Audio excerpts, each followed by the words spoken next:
I'm also just generally glad to see we finally got underwater combat working. That was something that was in Oblivion and Morrowind, but not in Skyrim. Oh yeah, here's that same lighting issue. I'm not exactly sure what's causing this. It's like, yeah, obviously the light is supposed to reflect off the water a little bit, but it's far too bright here. I think I might need to just lower brightness. Or maybe it's like the angle it's coming in at. It might also just be the type of water I'm using as like a bug to the texture, so I can mess with that.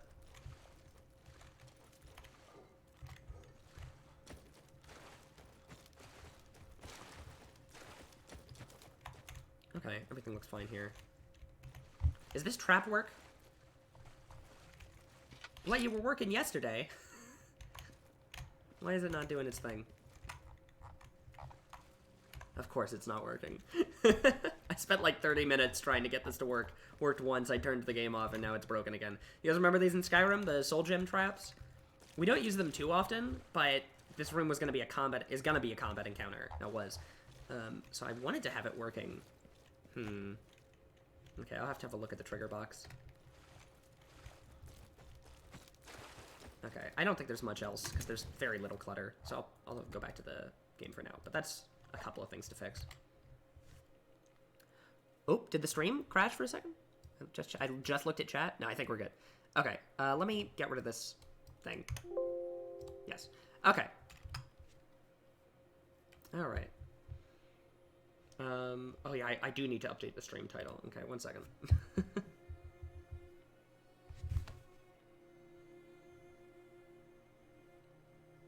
As you can see, I'm very professional.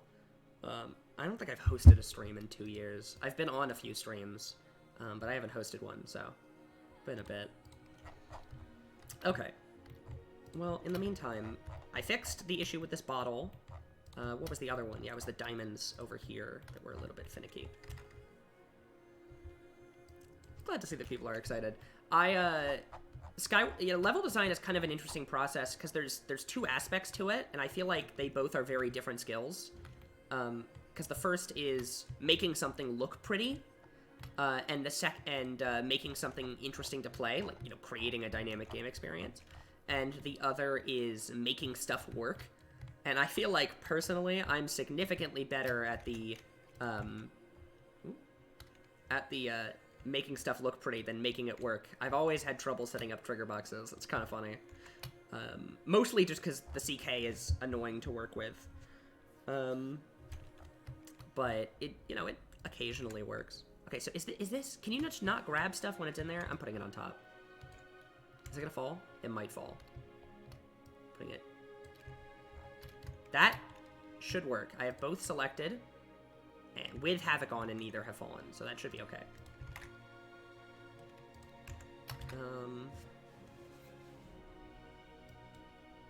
One moment.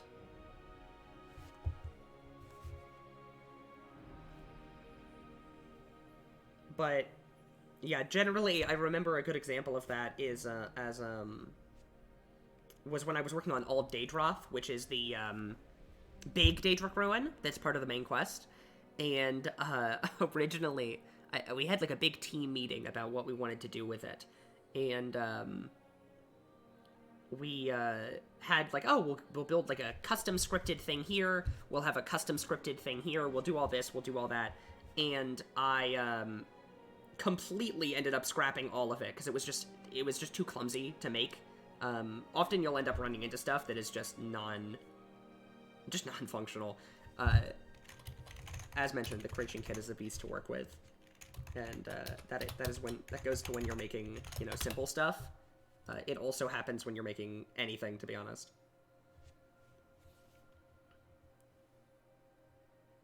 All right, let me quickly mess with the stream title and fix that.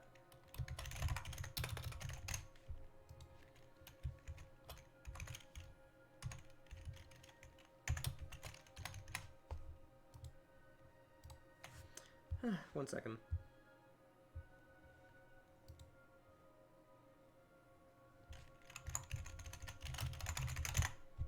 Apologies for the delay.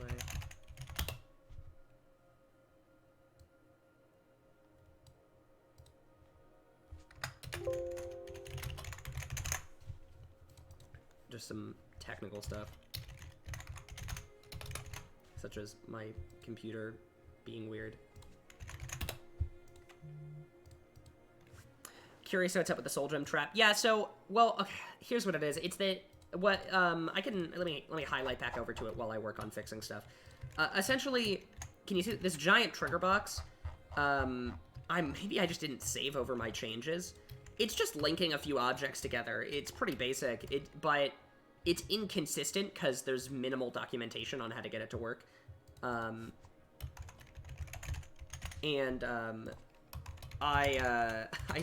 got it to work. It took me like 30 minutes for some reason.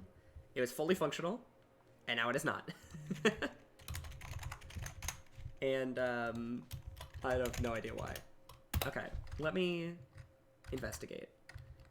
If I had to guess, it's probably just that the trigger box isn't set up correctly. The trigger box is linked. Check the script on the trigger box. Trap trigger base. Trigger type. Nope, it is exactly what I set it to. What on earth? Okay, well, that's annoying. I'll have to ask somebody what's up with that. I should be able to fix it. Though the absolutely lovely aspect of working in the creation kit. The thing that puzzles me that would be tricky is getting traps to work rapidly. No, it's just like you put a 1 second delay on it, and then it should activate whenever you're in the circle. Is the 1 second delay on it? It might be activating over and over, like every frame, which is just not gonna work. Nope, it's got a 1 second delay. This also has a 1 second delay. This is linked to the thing. This is linked to the thing. Isn't this lovely? Scripts, trap trigger base.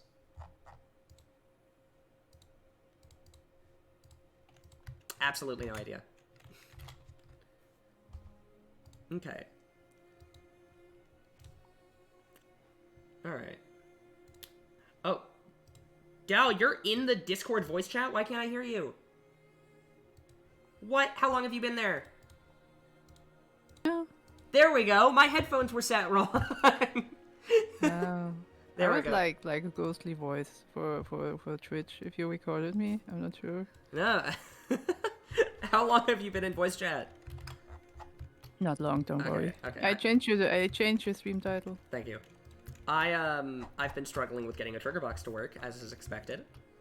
But I think I might leave that for a later task while I go work on actual level design. This is I have the boss room pulled up, like, for the chamber I'm working on. And I've got to, like, make it actually look pretty. How are you, Dal?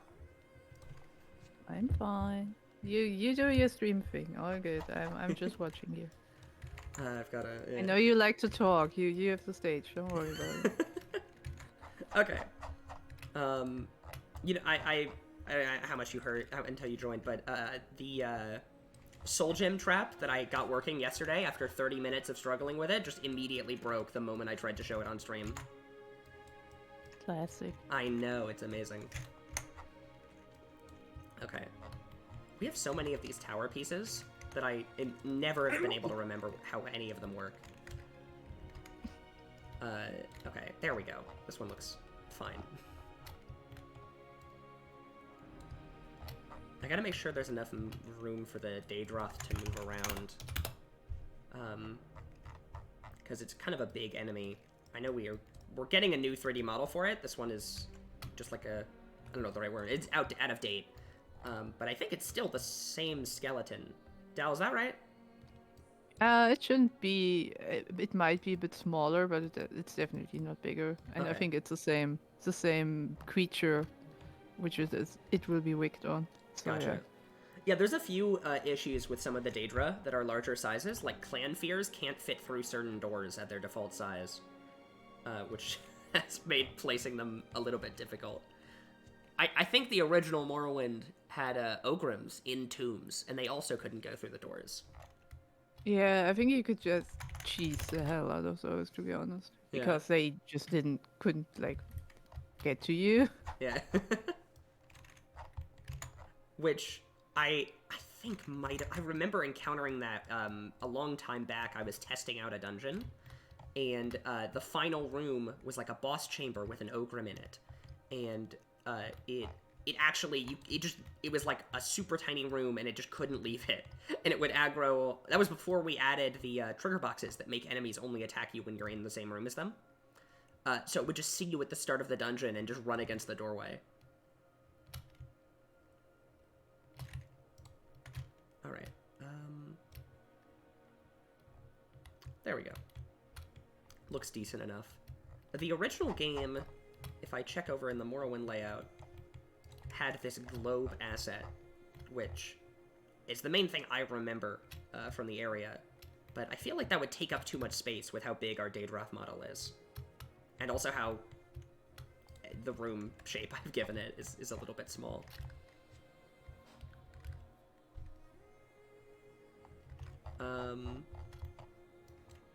Oh my goodness, that's big. Big boy. It is a big asset. I should probably mess with the rocks before I start putting any Daedric stuff in. I feel like whenever you're working with caves, there's like a double step process when you're doing level design, because you have to do the base like kind of floor plan for the cave and then covered in rocks to make it look even remotely good. I don't know. If another level designer was here, I think they'd concur that caves are the most annoying thing to have to make, just because, unlike every other tile set, Newton, raw your pieces are stream hard.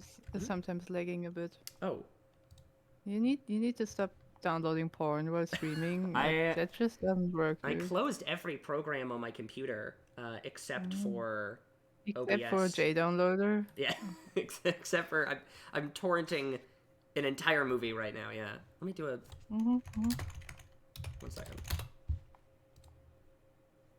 50 megabits per second according to my screen. Should be fine. I mean, sometimes it's out of like your responsibility, and Twitch is just being weird. That Might be also that. has a tendency to happen, but it's also like lagging for me currently.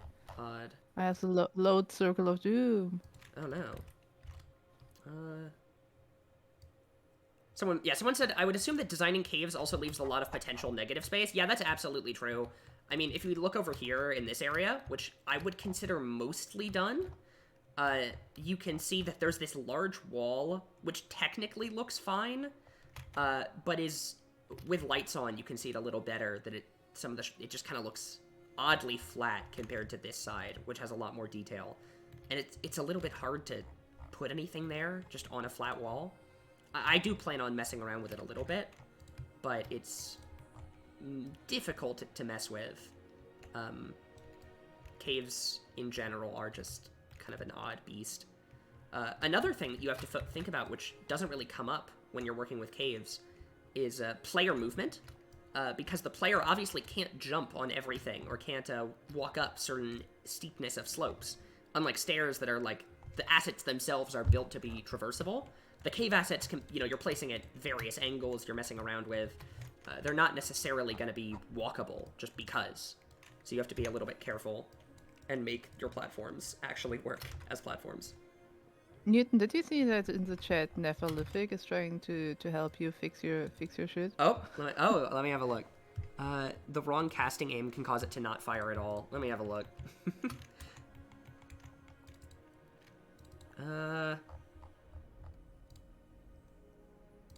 Oh yeah, okay, well that is on the pillar, I believe, as part of its script properties. I'm glad that the first thing that happens when I launch a stream is that something doesn't work. Oh, it was set to 2. I think it's actually meant to be set to 1. That might have been it. Okay, well, I'll test it another time. But, I'll mess around with it a little bit more. What's going to happen? Like, what is this script about, or what's triggering? Well, it's just a simple, like, when you activate into a, or when you enter into a trigger box, it shoots a little projectile at you once per second. Or I guess, well, technically it's every frame unless you add a delay, which is, like, insane coding from Bethesda. Because that's just a modified Bethesda script, it's not ours. I mean, I've been watching my husband play Starfield for the past 3 days, and insane coding by Bethesda has been, like, the topic of the past 3 days. So, yeah. 2 turns, the active. Okay, so maybe it is 2. My point is, the point is, Bethesda coding is a little bit odd. I remember when we were showing off our stuff yesterday, and we brought up or not yesterday, 2 days ago, and we brought up some coding stuff. I kept like suggesting that someone else talk about coding things, and then Imperial was kind of like, eh.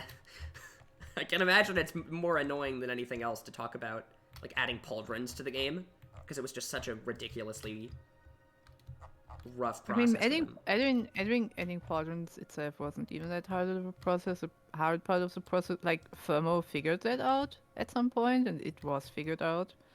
Main problem was that someone had to go back and rip apart all the old armors and make them like work with that system. That was the hard part. Yeah. I mean, just in general, there's a lot of our code changes are. Hang on, strange. maybe I can actually do something about the buffering. Oh. What are you doing? There's a low, I'm changing to normal latency. Okay. And that means that you have like a bigger distance time-wise to chat. Like you do something and they react 30 seconds later, but that might help with the buffering. We will see. All right.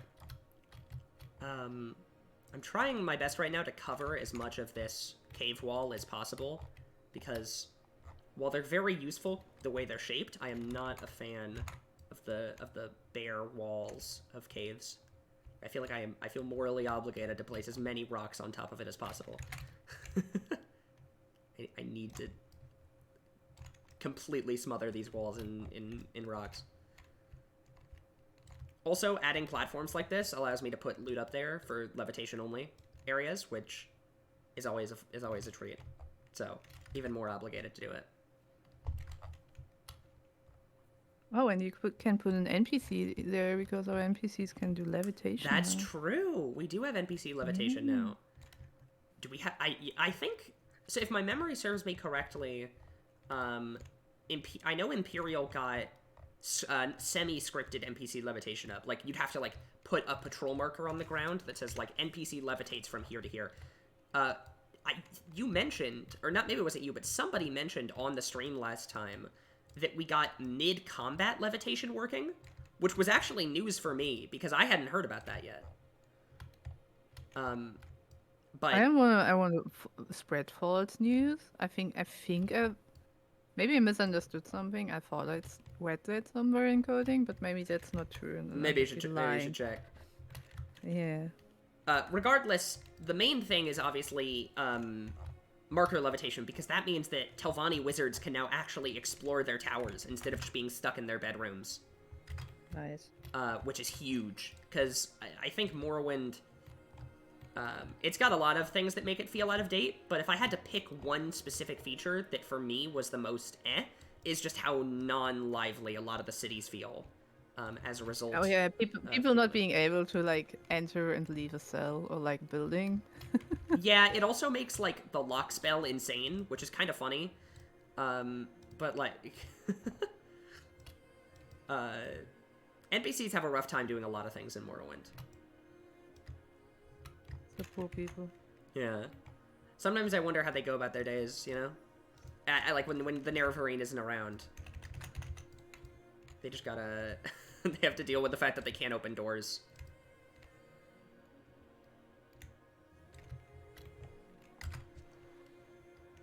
Sounds like hell from a Navnesh perspective. Sleepy Cloud is asking, sorry, this has been asked a bunch of times, will broken quests and cut content be restored? Broken quests, as far as I know, will be restored. Like if there was just something in the chain that was broken, that will be restored. Cut content, really depends on content. It really just depends on the size. We know of cut content, which is just too big.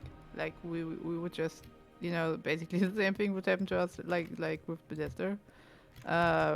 If it's realistic, we are adding things which used to be planned for Morrowind. if they are not too big in scale, basically. Yeah. So if it was simply broken, I'm pretty sure we're fixing that. Remind me, was Twin Lamps originally planned for Morrowind? I always forget if it was Whoa. if they were gonna do anything with it, because I know we are. I'm the least knowledgeable person when it comes to lore, so I have just like no idea. Fair enough. I never heard of Trim Lamps before I joined Skyrim, so. They said Twin Lamps is exactly what they had in mind. Dal, what's the current status on Twin Lamps questline? The current status is that we are aware that there is a thing as Trim Lamps, but we're not doing a public statement about Twin Lamps. Fair enough. All right, well, there you go. So, we know it is a thing that exists, but we cannot comment further on that. So.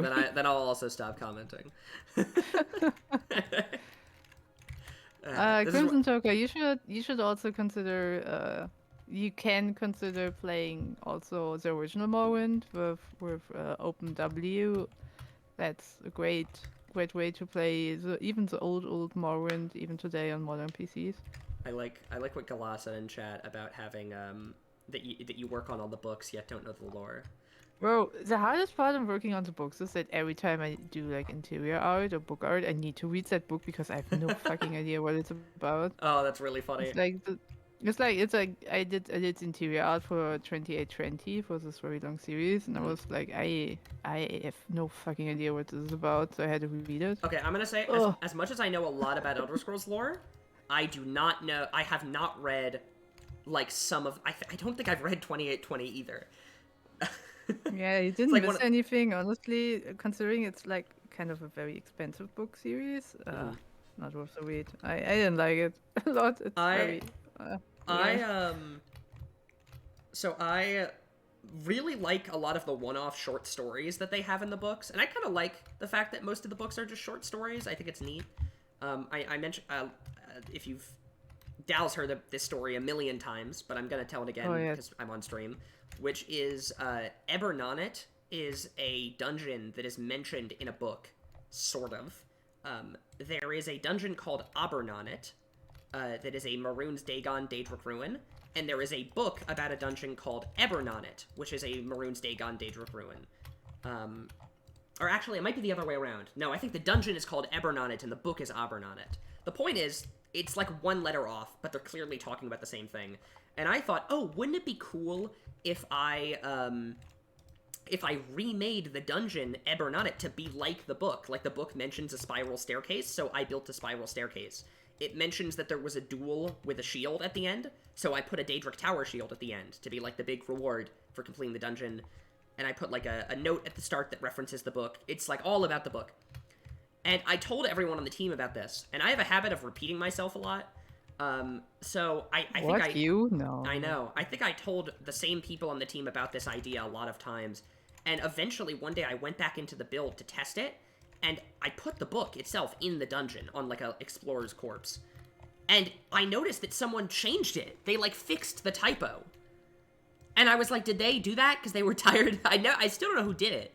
But I'm like, I have no idea if this was some automated, like, thing as part of importing third-party books, or if they were just sick of me bringing it up. That's I like the headcanon that they just wanted me to shut up. But it was really funny when I went in.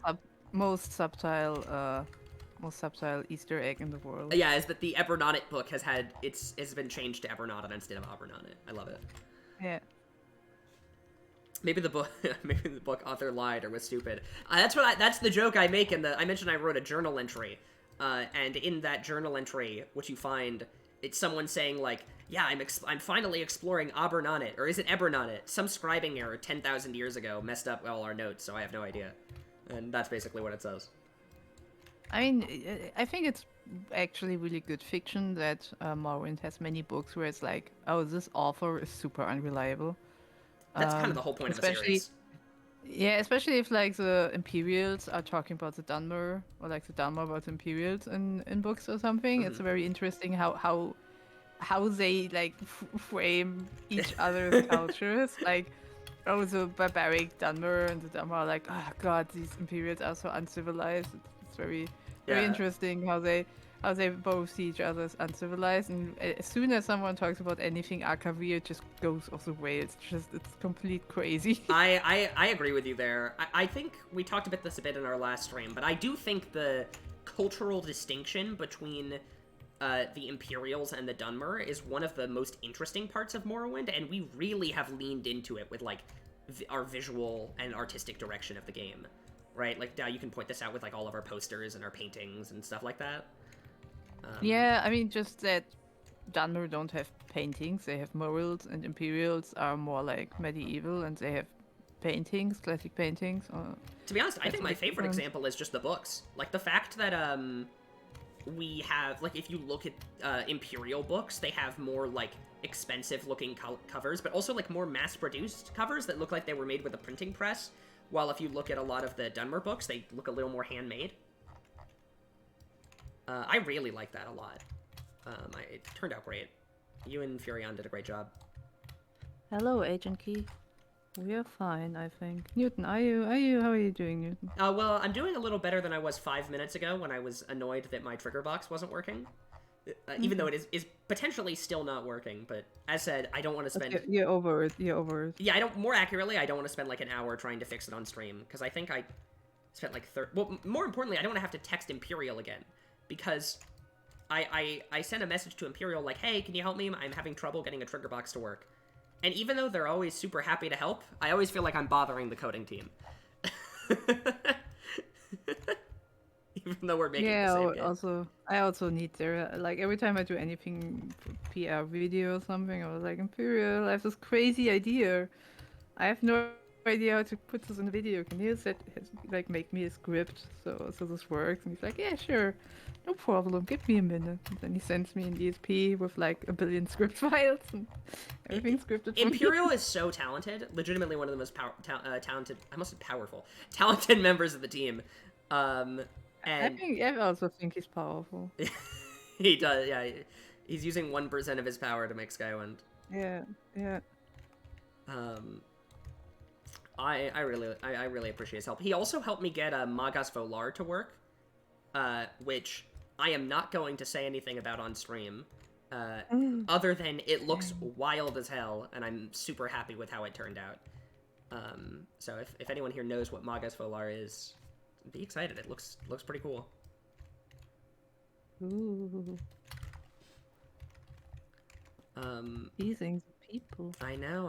We have a lot of I feel like as a team we've developed a lot of I don't know if Easter eggs is the right word, but like, I don't know, particularly unique areas. Magas Volar is obviously a good example. Also, what's happening, you know, not going to say specifics either, but what's going on with the Fighters Guild quest, capstone. We have a lot of like kind of wacky stuff that I think is going to surprise people, because you know, obviously we're recreating Morrowind, but we're filling gaps a lot too, and I'm overall really happy with how it's all turning out. Somebody mentioned in chat, Sleepy, one thing that the cultural clash architecture needs to show some level of history between layers, between the old Dunmer, Almcivi, and the... That's also true, yeah. I mean, I think that's kind of exemplified with the Dunmer strongholds. But yeah, you're definitely right that it's not just a cultural clash between the Imperials and the Dunmer, but also like old Dunmer civilization and modern Dunmer civilization. That's kind of what the very, you know, the Dunmer gangs that you run into show, of people who think Morrowind is just for the Dunmer versus people who are more getting assimilated into Imperial culture, stuff like that. What's that quest where you have to go murder all those people in the bar in Balmora? I don't know, that immediately comes to mind whenever I think of this. Dal, do you know what I'm talking about? No idea. Larius Varro, I think. That's his name? I always am bad with names. Someone in chat's gonna remind me. Trying to look up.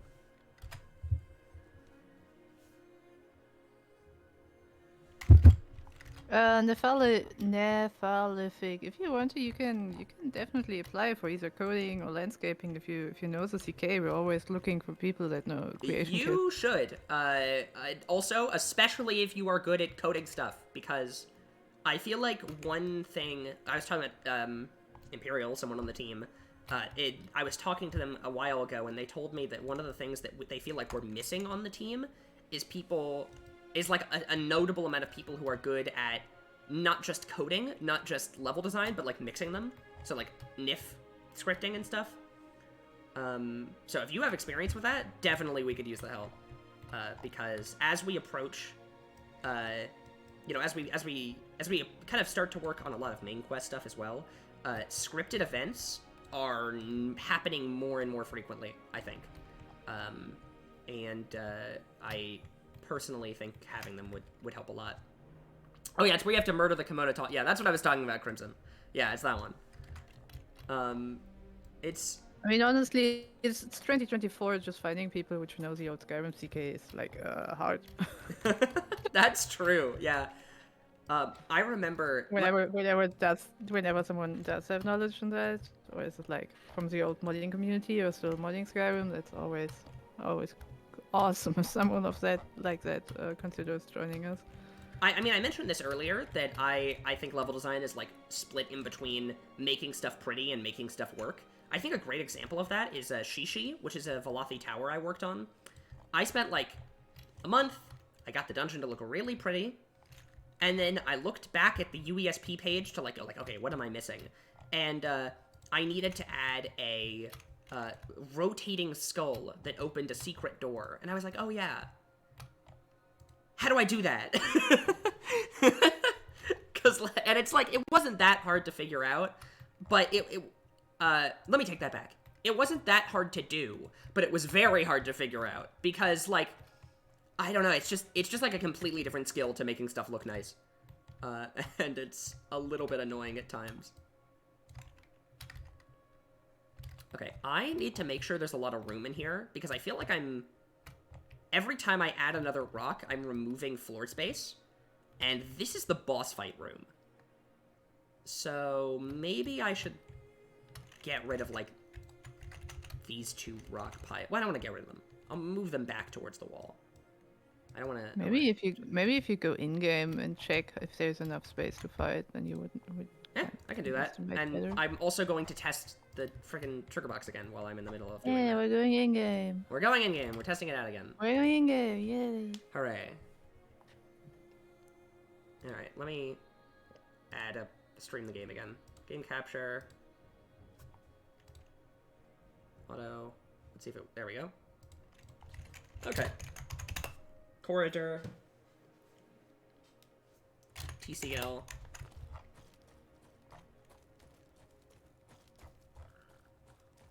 Alright, first, where is this trigger box?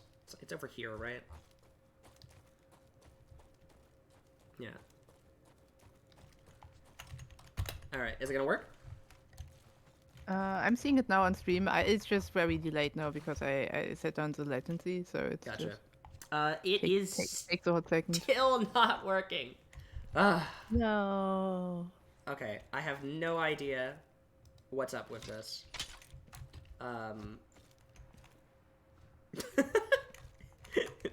What a great game developer I am. All right. Back over. Why is it flying in the air? Hmm? Why is it flying in the air? The soul What's going gem? on there? Huh? Yeah. What? That's how It they. looks weird on stream, like it's in the air. Yeah. Are they happy? That's how they looked in the original Skyrim. I think the issue with it is that you know what? I might want to rotate it 90 degrees so it faces you.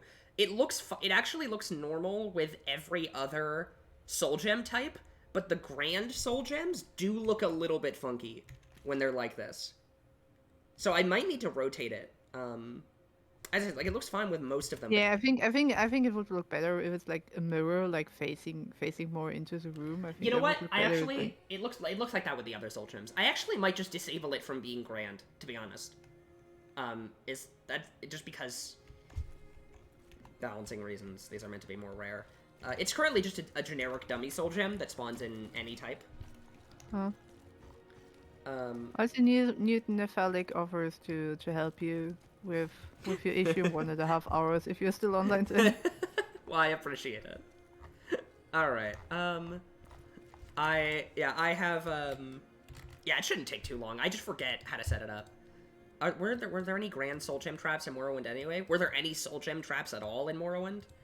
You know, I think that was the Skyrim edition. They were those in Oblivion actually? Maybe they were. Okay. It's very dark in here because I haven't had any lights, but this is a decent amount of space. Normally when I'm doing a combat encounter, I like to add pillars to the middle of the room. That way a player who uses ranged attacks or kites can dodge. So like, for instance, that's why I chose this asset. Although I think I want to rotate it a bit.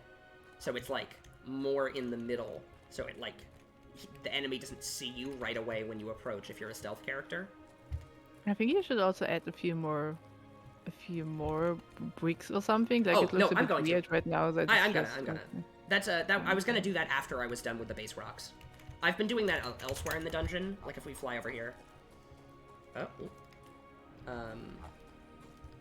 No, yeah. I was gonna do that as like a second pass. Over here, I've been doing more of it. Where you can see I've been putting the Daedric spikes just around. Yeah, somewhere like this. Where it's like this, there's some spikes, there's some general clutter. Okay, let me turn this off.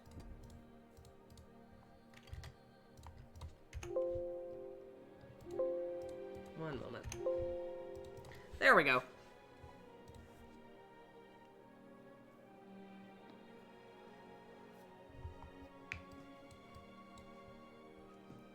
What overlay are you using? You're not using Spectre's overlay, are you? I think, don't worry about it. I hadn't opened OBS in 2 years, and this is what I had set up. That's what you still had. Yeah. Alright, let me get back to placing these rocks. Okay, first of all, let me rotate this. There we go, that's much better, because, like, I don't want the enemy to... He's probably going to be, like, facing this way. I feel like the hardest playstyle to build around is stealth, to be honest. Because when you're working with, like, warrior combat in Elder Scrolls games is pretty basic, right? Even a flat arena could be interesting. Magic, you really only need, like, a couple of obstacles to, like, make it so a player can run away or kite. And then stealth, you kind of need to build an entire dungeon around it, which is, like, a bit difficult. Someone's mentioning I am correct, they were in Oblivion. Is this a stealth dungeon? Sorry. I mean, any dungeon can be a stealth dungeon, right? Any dungeon can be stealth dungeon. I mean, this one has underwater combat, and you cannot stealth underwater, so no, I suppose. Yeah, true. But yeah, let me start placing some Daedric stuff. I'm thinking of using these torches to light up the room for the most part. Because the rest I've been kind of alternating, but I kind of like picking two primary colors from my dungeons, and this one has been blue and red. So the last area was blue, so I'll make this area lit red. I try to alternate stuff like that to kind of, I don't know, create a bit of a more dynamic flow to everything. Alright. Archie X'd Daedric. And let's mess around with these pieces. There's so many. Like, you can see it as I'm scrolling through them right now. This is the amount of Daedric set pieces we have. Most of them are just slight variations on each other. And, I mean, I'm glad we have so much, because it does make our exteriors way more varied. But it's really hard to work with. You could make yourself an opal and, like... Yeah, but I've been... favorites in there. Yes. Counterpoint. I have been joking about how I don't use opals for, like, 2 years now. Primarily with Zix. And that would ruin the bit. Now it's dedication. Yeah. Dedication to the bit. Yeah, exactly. You get it. An arch. Probably just gonna mostly use spikes. Ooh. I really like the look of our spike assets. They kind of just, especially in the cave setting. Like, I feel like I think this is the only Daedric ruin that is like half cave. I mean, no, our Ball I think has a decent cave section, but this is mostly cave. The point is, the exterior Daedric set with its like dark brown, red, like kind of ironish red look, I actually think blends super well color-wise with the volcanic cave set. I'm a huge fan of this aesthetic. Glad to hear that. It was hard work. Yeah. Oh, did you texture the Daedric exterior? No, Serenity made the textures. I made the colors for the textures, and that was hard. Gotcha. Well, you did a good job. Thanks. I remember I mean, when... Serenity, honestly, it's the hard part. I just plushed around a few colors for 100 times until we got like the white color. Dal, I'm happy with everything you make. You made the skybox I needed one time, and it was like the greatest day of my life. Yeah, and that was very easy for me. So how long did it take you? Something between 5 and 10 minutes. Would have taken me 10 years, so... It's not true. No. I just would have had to figure out how to do it. The point is, it turned out great. I feel like I come to you asking for decals and drawings a lot. That's fine. Do I do it more than most level designers on the team? Austeri also asked for a few things, but I think you are by far in the lead, yeah. Yeah. I mean, I did just say, like, hey, can you draw me, like, 5 things for all Daedroth? That was kind of funny. I have like, all Daedroth has a lot of drawings in it. I remember, there's a drawing at the end of all Daedroth that wasn't even made by a team member. I just, like, asked my friend if they wanted to draw something for us. And they were like, yeah, sure. And, now it's in the game. It looks great. It's the Sheogorath painting in the antechamber.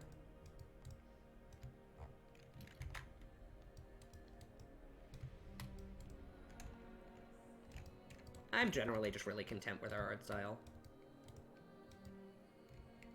Glad to hear that. Yeah. Well, hopefully the people are content with our art style. Because that's the one that matters. Chat was pretty positive so far, so there we go. I hope so. Now, can you give any insight into how is it to try like maintaining an art style when doing something? Because I have minimal experience with 2D art of any sort, but like when you're working on 2 different pieces, like for instance, like the Dunmerry books versus the Imperial books, how is it as a process to try like keep consistency?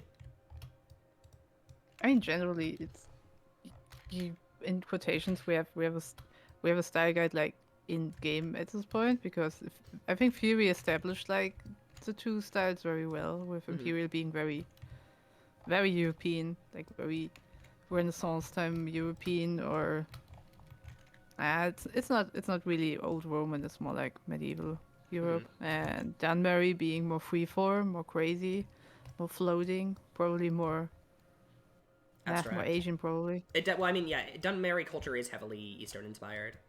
Yeah, that's noticeable, and that's just something you need to keep.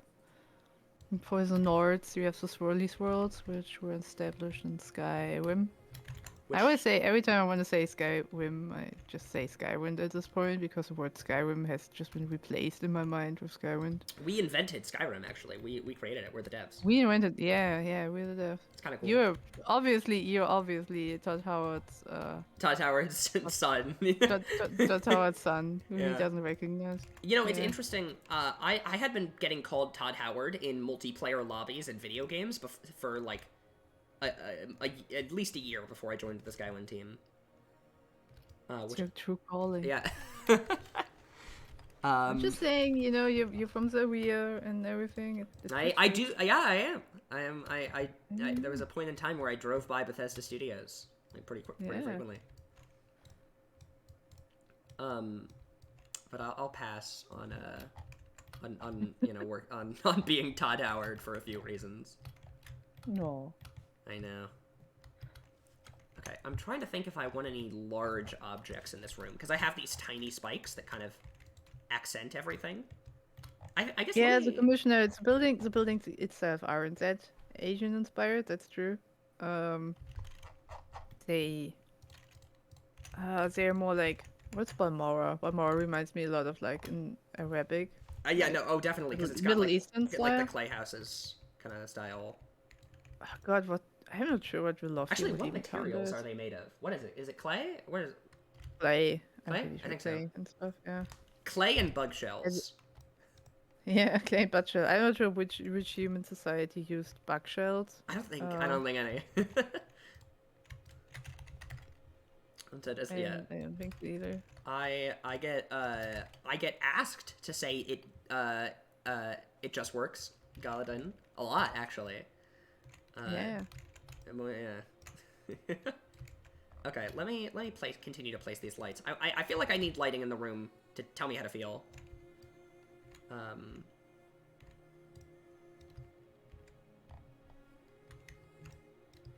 About this. You know, did Skyrim do this a lot? Where they took this? I would. Can you? Is there a turned off version? Oh, with no light. Oh, yeah, the light is just a separate asset. Oh, okay.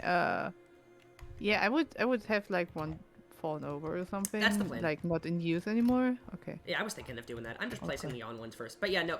I was actually about to say, did Skyrim ever do what we do, where they used the spell effects that appear in your hand as 3D models for spells? We do that quite often in tombs and especially Tage of Ruins. Like, in these torches, this is just Fireball. Or maybe it's Firebolt, whatever. It's one of the fire spells that we've turned into a static. I cannot answer that question. I don't know if anyone in chat remembers seeing anything like this in Skyrim. I haven't played Skyrim in years. But Same. I know we do it a lot, and I'm not sure if we came up with it or not. Probably not, but...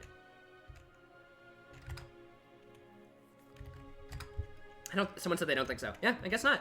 I don't know. I think it's a cool idea, because, Look how smart we are. I know. I know, we're geniuses. We actually, as I said, well, we did say we made Skyrim, so... You know, we even built the engine.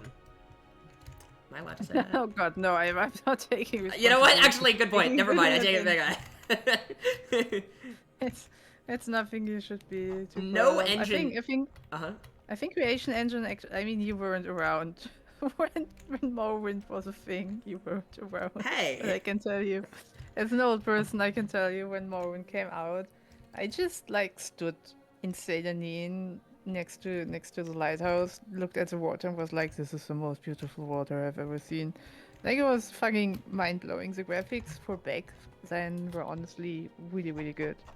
I remember that some gaming outlets were like, "Oh my god, we need to make Morrowind like our game of the year just for the water effects and for the beautiful skybox and everything, and how everything moves and the beautiful day-night cycle." Like, it was back then that was a peak engine. To be fair, it still looks okay. Like, I feel like it looks good in the same way Half-Life 1 looks good. Where, like, technically, yes, it's not, like, perfect graphics. But it, I don't know, I don't know. There are some it's early not 3D as games. janky as, like, I think this was at like a time when 3D graphics were already, like, evolved. It wasn't the old PS1, PS2 super janky era anymore. Like, it did get better. Yeah. That's why I always say you can still absolutely play Morrowind, because you get very quickly used to how it looks. I mean, like, people play Half-Life. That's the game I always compare it to. Yeah. I think Morrowind looks like, I don't know, 5% better than Half-Life. In terms of 3D model quality. But, like, that's not the point. The point is, like, they both look not great in a way that is charming, compared to just bad. Yeah, but I also agree with the commissioner in chat that they just also choose a game, like, aesthetic that really just fit the graphic capabilities very well. So that whole thing together, like the graphic style and the graphic together, work very well. Yeah, no, absolutely. I mean, art style matters a lot more than realism. Or yeah, I really don't like this extreme push to realism. I gotta admit, realistic games are fucking boring. I don't think they inherently are, but I feel like, yeah, no, I get where you're coming from. I think they have a big trend. Like, if I look at something like Last of Us 2, which is highest graphic fidelity, but it's just like too realistic almost. I don't know. I would like a bit more interest in that. I kind of agree. I think like what's a good example of this? Also, why is this thing red? How many lights are on this thing? There can't be that many. There's like 2. I have to get rid of it. We have these friggin' large... I'll fix it later. We have these large pillar assets, but they are actually unusable because they always have a million lights on them. Space Monkey, I'm pretty sure that Skywind will not be able to run on the console. I'm not sure if Xbox will ever allow such a level of modding on their hardware. I have no idea. That would be cool, But but... I hope that it would be cool, but you need like so many second-party software, which I assume. I think when they talk about modding, they talk about like the Bethesda Creation Club or whatever it's called. Like maybe mods from there, which are just you need to tick and download and everything's fine, but it will be a tiny bit more work to set up Skyrim probably, tiny bit more, and I think that's already too much for the console to do. Would it work on a Steam Deck? Yeah, a Steam Deck should be fine. I do not own one Why yet, but I not? have considered it. Why shouldn't it? I don't know. I have no idea. I've been told that a lot of games just randomly don't work on Steam Deck, so I'm not sure. Oh, okay. I don't know. I haven't used it. I do not have a Steam Deck, but it's my understanding that it's basically a handheld computer. So It's Linux, which makes some games don't run well. Okay. I mean, it's more like to like all components. Like we don't just have Skyrim. We have like SKSE and all the other things. That's true. Yeah. Do those also work? Well, if everything works, that would be pretty cool. Obviously, I don't know. It's not my specialty, but I would hope it works. We will focus our support on PC if someone's out there who's like, hey, I'm gonna mod this for Steam Deck or whatever. Please That's do. cool. Yeah. We will not have the time to do that, but if someone does it, it's awesome, and we will not stop them. Note: Pretty Skywind is gonna, when Skywind comes out, I personally expect it to have a huge modding community, but just for itself. I don't know about you, Dal. I mean, it needs to because we've broken the game so much. A lot of normal mods don't work. Yeah, I assume there's gonna be a lot of porting of specific mods. Like, I don't know, Yeah. people are gonna make Frostfall work in Skywind. Armors. Yeah. Armors need to be ported to Skywind because the armor system is so extremely different. Somebody said those torches look like the extinguished torches look like they could hold loot. If you're looking for a Daedric hand-looking asset that can hold loot, that's what this one's for. Thank you for making this, Dal. This was one of like the second wave Daedric props, right? I just made the concept art. The gifted 3D artist made yes, that which is much there you better. go. Your concept art looked good. I mean, you made a lot of... There was this, a moment I remember where, after the Daedric set had been completed, you asked for ideas for concept art, people suggested them, and then you put them in game. I think this Incest Burner was one of them, which I really like. Oh yeah, someone suggested Incest Burner, and either people are confused what it is, or they love it. There's no in between. I'm pretty sure there are some level designer which just never used it a single time. That's crystallized terrazine gas. Oh, Yeah, good to know. Jim Raynor's boys get that stuff straight from the Protoss. Reminds me a bit of the Dragon Claw keys from Skyrim. Yeah, kinda. Good point. I have one of those that I 3D printed just on my shelf, and I love it. I'm a big fan of the Nordic ruin aesthetic. I hate the Dragon Claws, to be honest. Fair enough. There was a beginning of dumb Elder Scrolls games. Like when I thoughts on looked at rotating the Dragon pillars? Claw and yeah, when I look at the Dragon Claw, it was like the solution is literally written on the key. Are you serious? This is not a good two-factor authentication system, guys. This doesn't work. I sometimes get scared that I make my puzzles too difficult when I'm doing Skywind stuff, so I have to run it by like 50 people before I start to feel confident. Oh god, I tried to play through a few tombs, like which were made by LD, and some of them were like, "Oh fuck you guys, I'm just no clipping. I don't have the time for this." But yeah, Crimson, I printed the golden one, yeah. But, like, a good example of, like, a puzzle I got kind of scared about was, you know, for Maroon's Dagon's quest, where he, like, says, hey, I've hidden my dagger. Like, or, not I've hidden my dagger. Someone's hidden they disguised my dagger as a normal dagger. Go find it. Newton, Neverlyfic offers you some time to fix your thing. Oh, okay. I can, you know what? I'll do it now. Why not? Sure, I would appreciate the help, though. With the 30-second latency, it might take a minute. Real quick, just to say what I was saying, I actually hid Maroon's razor in the dungeon. Like, it is semi-hidden.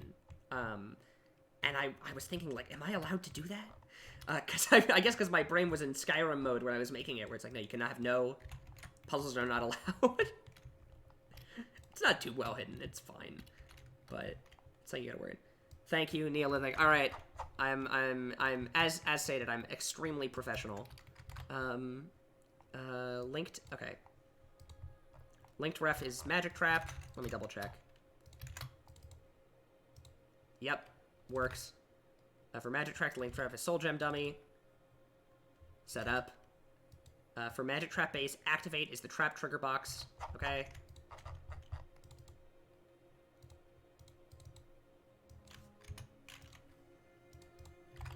Then, for Magic Traps, Casting Aim is 2.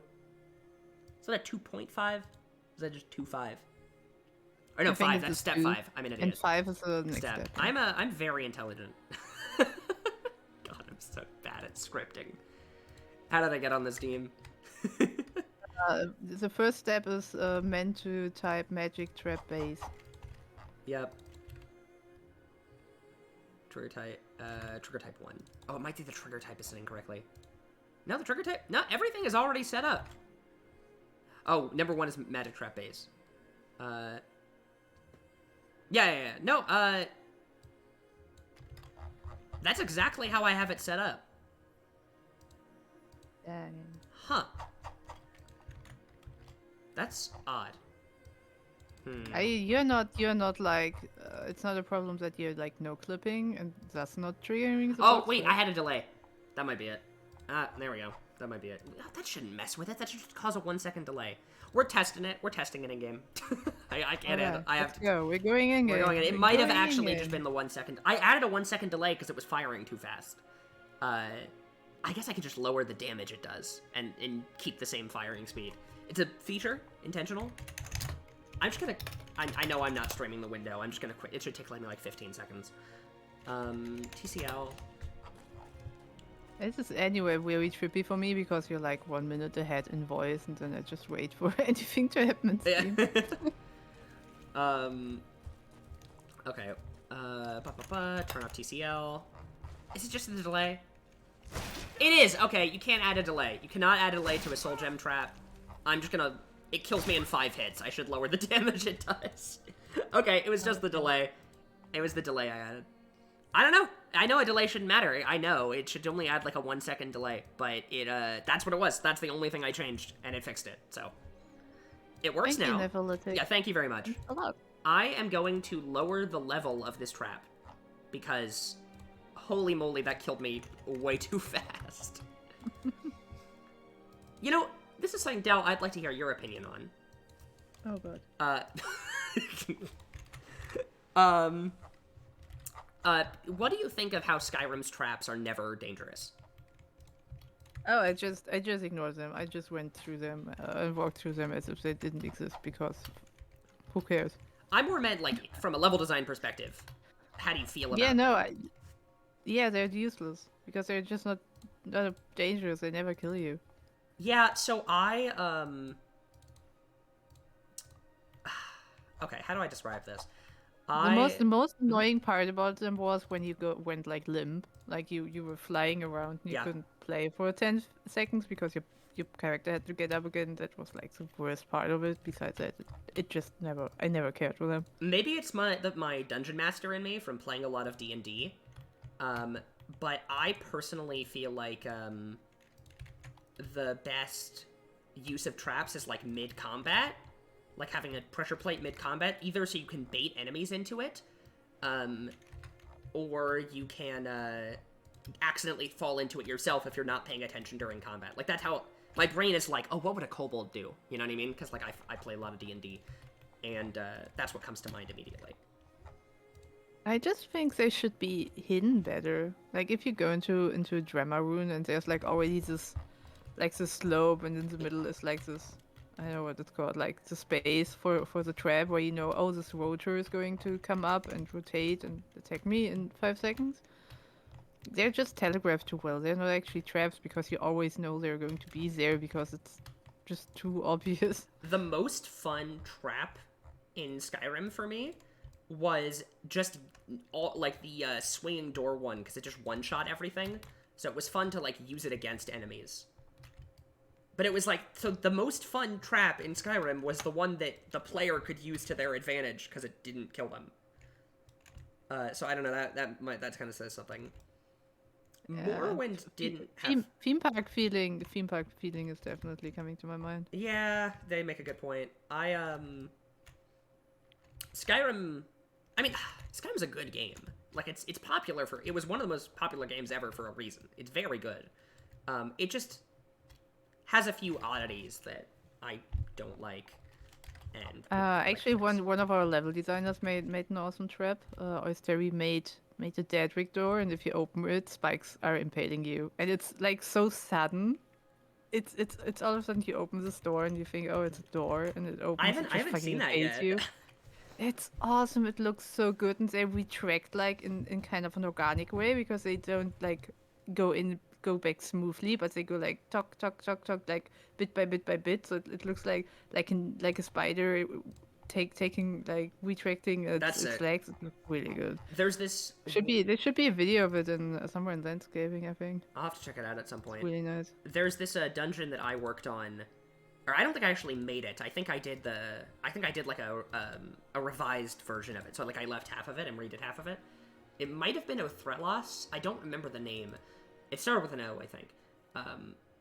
But I remember the entire thing was filled with spiked... Oh, it's Hellas, Ancestral Tomb. Never mind, it was not an O, it was an H. The entire area was, like, filled with spike traps, and that was kind of fun to do. Just because it was nice to actually... I don't know, it felt like I was doing the opposite of Skyrim, and that was fun. I enjoyed messing around with actual dangerous traps. I think Oystery also... I'm not sure if they made it or if Coda made it. They also made, like, walls which just close in on you like very quickly. I've seen that one, yeah. I saw that. Yeah, and it's we showed that during the modcon, and it's just very unassuming because you just walk back down, and for the first 50 meters of that corridor nothing happens, and all of a sudden you get smashed by a wall. Oh, that's great. I really like this. Something happened like suddenly, like whoosh. You know, that's really cool. What are people's opinions on this double horn thing that I've devised? It's not going to show up on stream after I said that now for like a minute, now that I think about it. Yeah, it's going to take him a second. But I think the buffering has gone better, at least tiny bit. Okay, right now as I go back into the stream, it's buffering again, but I hope it seems to be like a regional thing. Mm-hmm. Because someone said, like, Mega World said it's fine for him. I think he's in America and I'm in Europe and I'm buffering, so maybe it's a problem between Europe and America. The sharks are after the undersea cables again. Dell, does this thing look pretty? Does this look good? And I need... Hang on. I don't like the... I'm not sure. The lower one is a bit... Do you think I could go with two upper ones, like...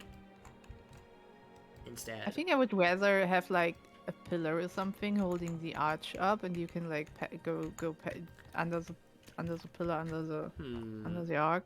Let me try something like that. Arch. I'm glad about everyone who's not buffering and it's just working for you all. If I'm the only person buffering, I'm fine with that. I could also just stream in Discord, like. No, it's fine. It's an experience. I'm with Chad here, okay? I'm doing nothing. I'm just sitting here talking to you and. Well, I appreciate the company. I just got my new vitamin D lamp. I'm just sitting in front of my vitamin D lamp. You're like a plant. Yeah, no, honestly, Germany is very depressing in winter. Like, it just has been raining here for 3 months. It's insane. I haven't seen the sun in weeks. All right. And I'm not kidding. I haven't seen the sun. Give me 1 second. I'm gonna have to go sip of water, which my glass is on the other Okay. side of the room. 1 moment. Yes.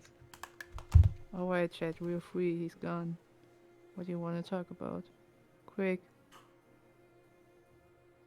We don't have much time.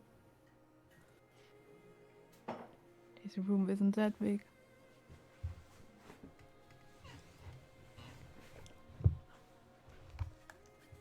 Oh, you need more cherry tomatoes? Okay.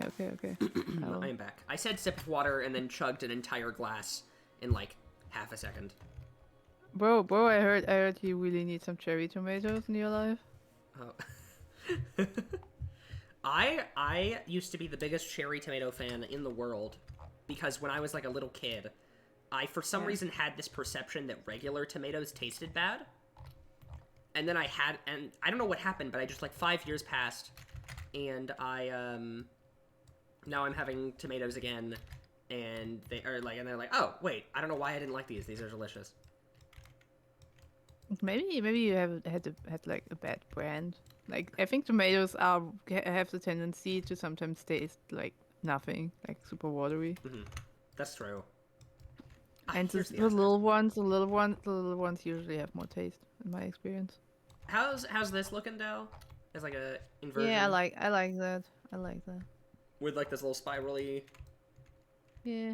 Maybe I just gotta pick a good angle for it. Yeah, maybe that. Ooh, that might work. Now maybe the other way? Gotta make sure it doesn't actually come out of the ground. And then you can have like one fallen over. Yeah, I was thinking on the other side. Yep. Also, I'm gonna cut the lamp that's next to it, because it feels kind of odd. It's too much visually happening on this side. Gonna move it here. It just feel like it should still feel like something someone would have built for a purpose. Yeah, no, I get you. Like, it's more, I want to make the cave sections look like this used to be a room and then all of the purple Daedric wall just collapsed and is now just mixed with the ground. So I'll add a couple of rubble piles just around. That's a good idea. We have ruined pillars, right? Yeah, we do. I think so, Yeah, yeah. look at that. I can just put this right here. Perfect. You know, this is a complete side tangent, but I just want to talk about level design real quick. I've been playing a lot of Lethal Company, and I was playing that game with some friends, and I was like, you know what this game reminds me of? Daggerfall Dungeons. Because Daggerfall Dungeons are so similar, because they're just like, absolutely nothing makes any sense. The game is a Euclidean nightmare, or a non-Euclidean nightmare, I guess. Have you played any of that, Del? Nope. I mean, I know how Daggerfall looks. I know it's because I think it's are the dungeons randomized? They are the same every time. They're procedural. Okay. Okay. Unpopular opinion. I love Daggerfall. Do I like it more than Oblivion? I might. Dang, why aren't you on the Skywind team, bro? It's not pronounced. That is not how you pronounce it. It's Skygerfall, I think. Skywind. Scoogerfall. Boogerfall. Boogerfall. Boogerfall. Is that even still happening? Is that a thing? I thought that was like. I think it's like a very limited team. I don't know. Last time I heard it was like 1 or 2 people. I think they were just redoing the main quest, not all of the procedurally generated dungeons. Very possible. I know that they exist, but beyond that, I don't know much about them. Someone said devoid of any structural logic. Yeah, that's how Daggerfall looks. But like, I don't care. I still like it. I think if we talked about it yesterday in our dev chat. There's something like OpenW for Daggerfall now, which is called Daggerfall Unity. Absolute. That is the so okay. When I say I think I like Daggerfall a lot, that is with a specific set of mods. There is 2 mods, one called Paved Roads, I believe, and the other called Travel Options. And what those 2 mods do is they add they add road. One of them adds roads, and the other, whenever you're on a road, you can hit like the F key, and you'll time lapse run across the road to the next city. I think with those two mods, Daggerfall instantly becomes a way more interesting game, because now you actually have to travel, and it only takes like, I think 10-20 minutes to go from like one end of the map all the way to the other. So if you're like super speedrunning it with a maximum time-lapse settings. So I really like it. But yeah, Daggerfall Unity is with those two mods, definitely the definitive way to play Daggerfall. I love it a lot. That's how I play it. There's your explanation, Newton. Oh. The exact reason the trap didn't work. Every frame while in the box, it activated the trap, but with a second delay, so it was constantly resetting to 1 second delay and never finished. Damn. Alright. That's like some spaghetti coding, not gonna lie. You know what? Thank you, very much. At least we're not working with Source. I have no idea I have no experience if that would be, honestly. Yeah, way worse. Infinitely worse. Have you like, okay. Source is like, if you think the creation kit is spaghetti code, you have no idea. Okay. Someone said there's I also... know that Nirvana does a lot of Source modding. Mm-hmm. I'm not even sure it got better with Source 2. Like, he's been working in Source 2 as well. I haven't touched Source 2. I mean, I think the creation engine is kind of interesting because it's kind of accessible. Like if I look at what's EA's one, Frostbite, I think it's EA. I think so, yeah. And people are like, oh, if you want to work in Frostbite, you basically need to be a math major. Like, it's so complicated. It looks great, but holy shit, it's so complicated. And honestly, Creation Engine, you can set someone in front of like 5 YouTube tutorials, and they get it. Like, you can just start building something very quickly because it's very intuitive. Somebody mentioned unless you want to do big changes, then it gets very weird. Yeah. Somebody mentioned another mod for Daggerfall, which adds topographical, like actual geography to the landscape, so it's not just flat. I also played with that. I think I also played with like a hunger mod on. I had like 50 mods. So I played heavily modded Daggerfall, but I that's how it should be played nowadays, because it is very out of date. Arena is wacky. I think Arena lets you leave cities, but you can actually never reach another area by walking. Like, it's the fast travel is the only way. You need to fast travel to a city. I think it just goes on forever if you don't. Which is like, why is that in the game? Why even let you leave city bounds?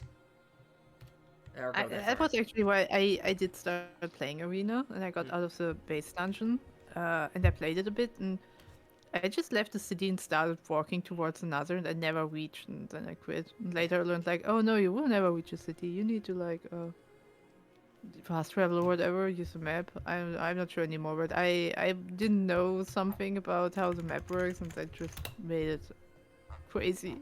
I just went through the wilderness forever.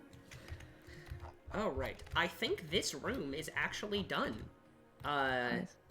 I'm overall pretty happy with how this is looking, and I think I can get to work on the boss arena now. The lighting is pretty. Yeah. Nice. I'm gonna swap us to another song, because I've been playing the same Frederick Jonasson song for the past hour. I have a Skywind playlist. Do you want me to send it to you? Yeah, sure. I'm just playing. Just on YouTube, I have all of our Skywind songs in the YouTube playlist. Yeah, send it over. I mean, I have a playlist pulled up too, but it includes the combat music, so I haven't been doing it.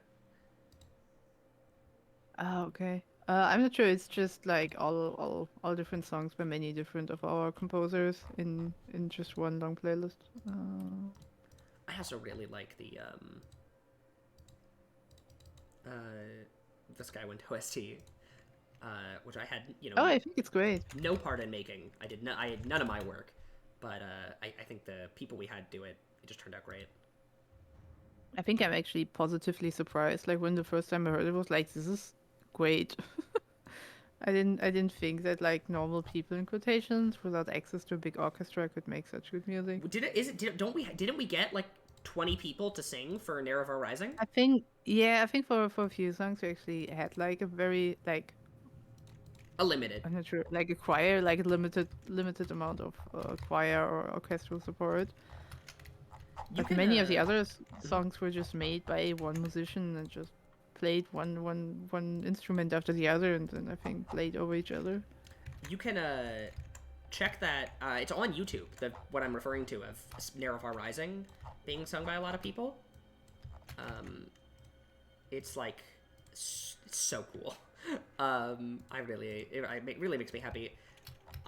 Obviously I am extremely biased. However, I think Nerevar Rising is my personal favorite version of the Elder Scrolls theme. It's just Never Rising for me. It's not the Elder Scrolls theme. It's just Never Rising. Fair enough. I mean, but they're all like the same song. I know, but still, it's just too iconic for me. Like when I boot up Morrowind, like the drums start, da-dum, da-dum. I'm like, oh yeah, this is a Never song. I think I mean, they all have different goals. Like Morrowind's is more peaceful because it's more meant to be like about exploration, while Oblivion's is more epic because that's its theme of the game, while Skyrim's is combat music because they wanted to go for more grandiose battles. Like that's kind of like the vibes of the games are expressed through the main theme. I don't know what ours is. I just like it a lot. Alright, I am struggling to start on this room. I need to fix... The first thing I need to do is fix this giant gaping gap in the wall that was caused by me deleting one of the pillars. How gaping is the gap? I mean, have a look at it. It's a pretty big gap. I'm waiting for footage. Hang on. I'm gonna start streaming over Discord. Like... no, it's fine. I told you. I'm on chat side. I'm waiting. I'm waiting. Alright. I have the gaps pulled up on my stream, so... I'm seeing the gap. Alright, let me fill it with some rocks. I know, it's crazy. What are the point of these large pillars? Like, look at this. I'm gonna place large pillar 06. This is so... so big. There's so few places to use these. Because they're meant for... Look at how tall it is! When do you ever need this much pillar? What cave in the game? It's just funny. Now I'm seeing it. Yeah. It's just funny for me because I will occasionally accidentally drag these pillars into the game, and they're just like so huge that it like completely takes up my entire screen, and I always laugh. Oh, you could build like an elevator with that. just zoom up. As you were moving it up and down, it really looked just like an elevator. Yeah. Alright, how long have I been streaming? An hour and a half almost? 1 hour and 20 minutes. I'm working at a decent pace. I'll probably keep going for like another hour, probably like halfway done. Because I did one of the 2 rooms, now it's time for doing the other room. Though I feel like while I am definitely happy I'm doing this because I'm getting a chance to... Well, first of all, I enjoy streaming, but also like I get it's motivation to do it. I also feel like I get distracted very easily when I'm talking to people. Whether that be chat or you. Oh. So I'm been distracted. I know you're a very distracting person with your I know, book knowledge. My stories and everything. I know you're so entertaining. It's awful. Yeah, hard to bear. Okay, I actually with those pillars fixed, this room actually already mostly has the rock stuff done. Maybe like a couple rocks near the ceiling. I'm listening to the music that's playing right now, and a thought just popped in my head: this is probably a lot more peaceful than what Zix streams with. Oh yeah. Oh yes. Like, if anyone here also has been watching the past few streams with 3D design, where they're playing he's playing like death metal, right? He's just playing metal most of the time, yeah. He's also playing the soundtrack a lot, but also metal, yeah. Yeah.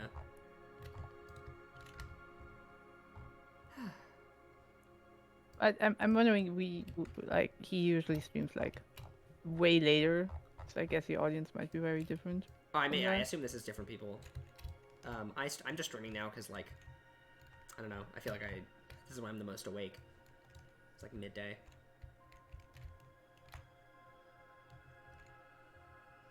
Hope everyone here is enjoying the the stream. Beautiful level design. I know. I try to make things look nice. Mostly. Occasionally I'll just do something like this, where I'll just like throw. Oh, is it gone? No, it might. Oh, I don't know. Ah, here it is. No, I'll just like throw a random asset out of bounds. I just like doing this. I'll just leave. I'll just, like this rowboat that I placed out here on the water. I'm just gonna leave this here, and just like in the final dungeon. I've done that in a couple of places. I find it funny. Saying about just like, I'll just leave that there in the final release. Doesn't matter.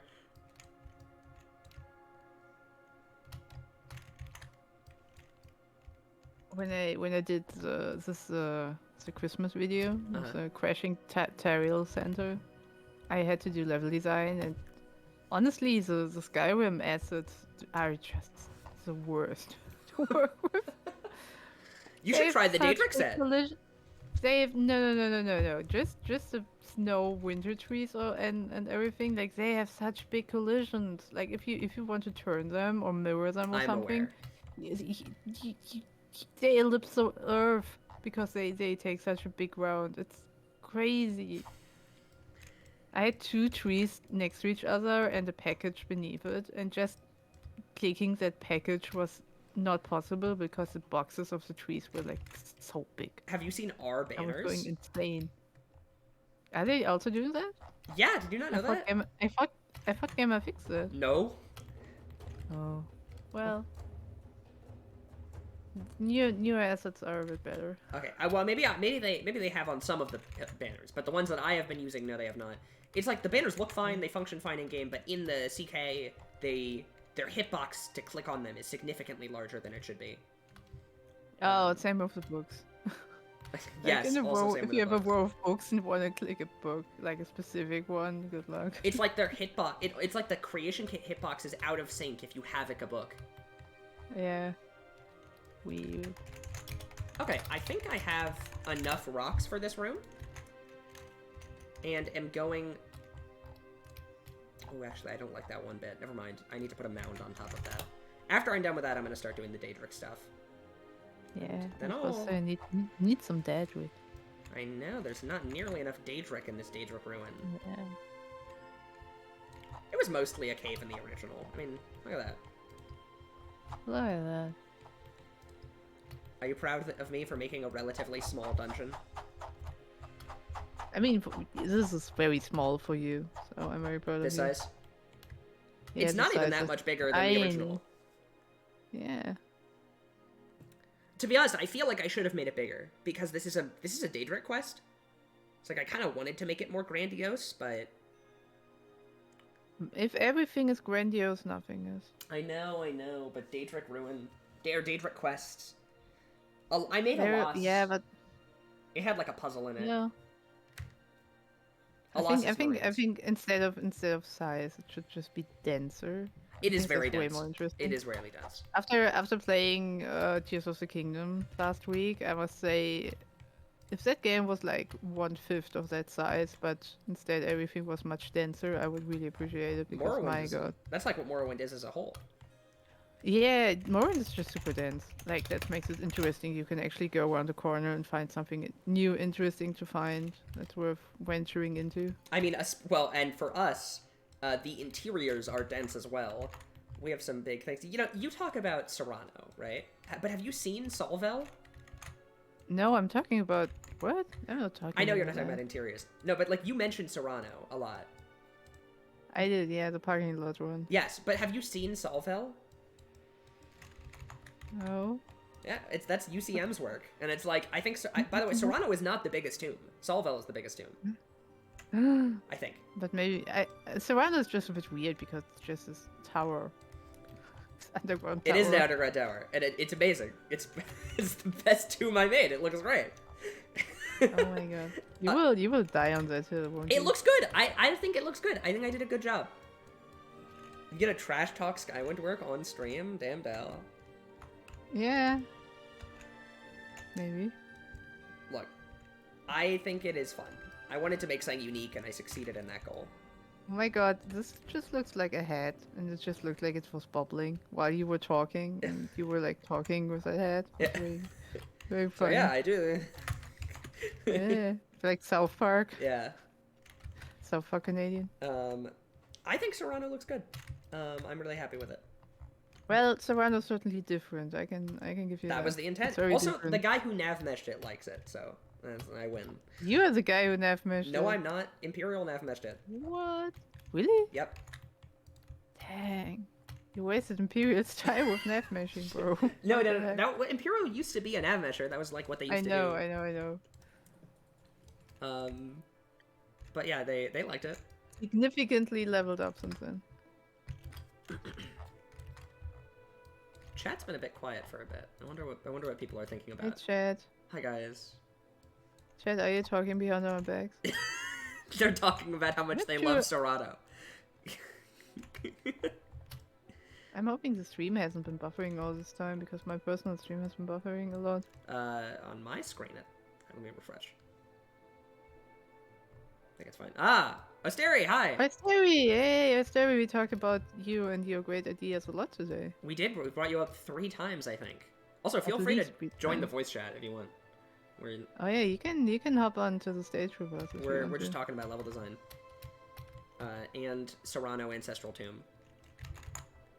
Yeah, I'm trash talking behind Newton's back into You're trash space. talking to my face that you don't like one of my dungeons. Amazing, right? Look, I. Not Oh, you trash you talking. optimized Salvel? Yeah. Yeah. So yeah. I can imagine doing the nav mesh and room bounds for Salvel would have sucked. For those who don't know about room bounds and optimizations, essentially the standard way of doing it is you just put a box around every room that tells the game, hey, only render what's in this room. And the reason that can be hard is like, I mean, let me zoom out. Draw 10 boxes over this that, like, make the individual rooms. It's really hard, right? Because there's no squares here. It's not like a bunch of square rooms you can just put a box over. So in more complicated dungeons, it's really annoying to do, and it's just super finicky in general with the controls. Bounds were an option. Oh yeah, occlusion planes is the other way of doing it if room bounds are impossible, which are more fluid, but equally as annoying, in my opinion, at least. Asteri, you have the build installed. Have you looked at Serrano yet? I'm not dropping this. Now I need to know your opinion.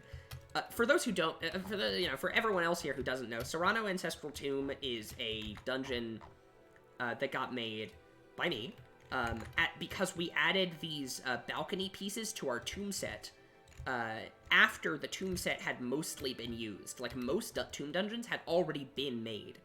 And I thought to myself, oh, these are new assets. I'm going to make a dungeon entirely built around it. And I was also playing Fallout 4 at the time. And if you remember the Trinity Tower area, I was kind of inspired by that to make a tower dungeon. So it's like an underground tower. And it's become a bit of an inside joke to continually talk about it on the team. Okay, you've seen it. Asteri, what's the official Asteri opinion? I gotta know.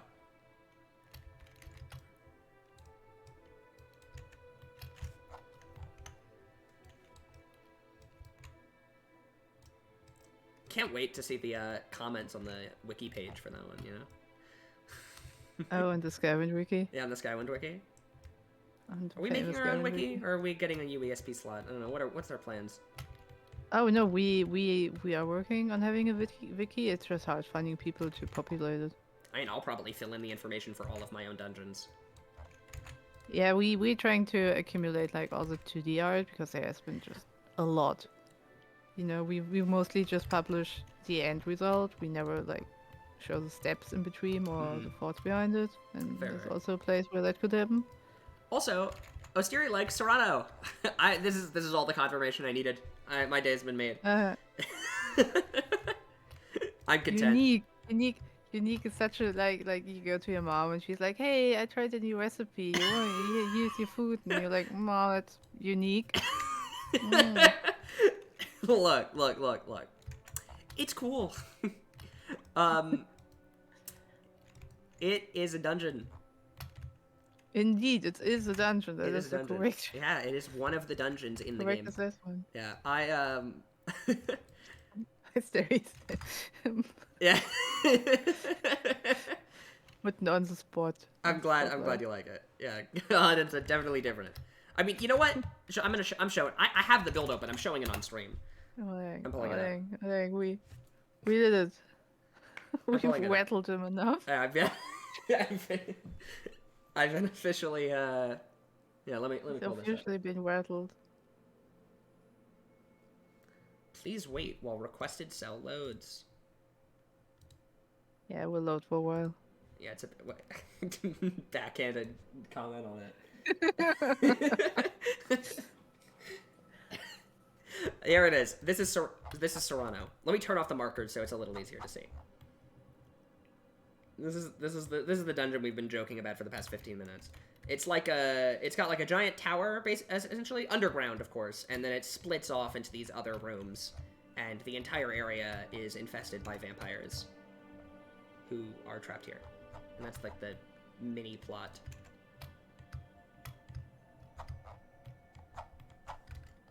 How do they get food down here? They don't.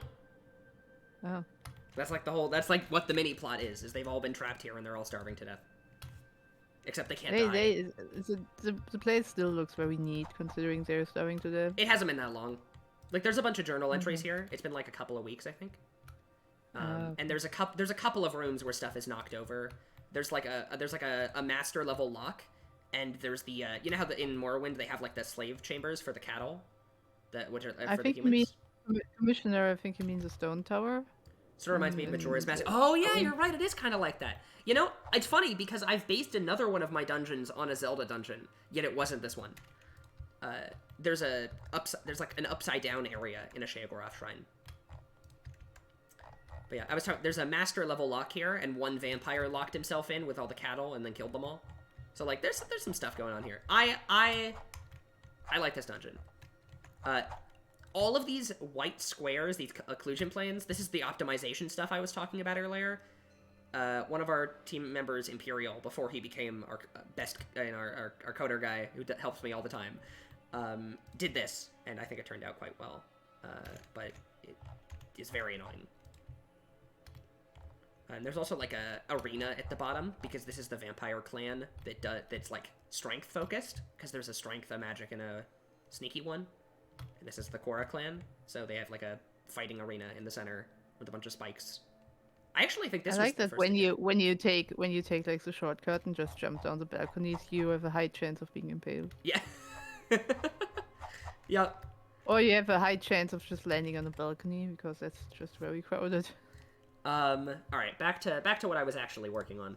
Yeah, Kora-Dur. damn it, Newton, don't get sidetracked. My job is to get sidetracked. But yeah, that's Serrano. That's what your job was to finish things. my job is to complete Skywind's coming out today if I keep working. Yeah. Your job is to finish Skywind all alone. I actually have the release button right next to me. It's a little red button on my desk. If I press it, the game comes out, and I just have been avoiding it. For 8 years. I round down to 5 sometimes when I tell people about it. Oh, yeah. When people ask me how long Skywind's been in development, I like to say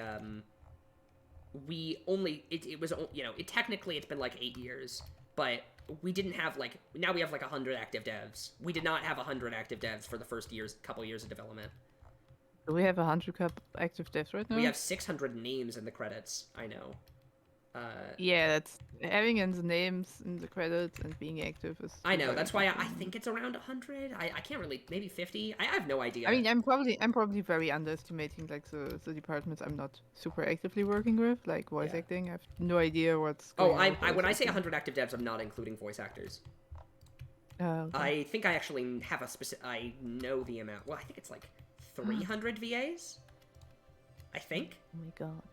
If my memory serves me correctly. You show me a game with 300 different VAs. That's pretty crazy. That is, you know what? That is a pretty wild number. It is super wild. I'm not sure if like Last of Us or something has 300 VAs maybe because they are very high quality, but certainly no Bethesda game.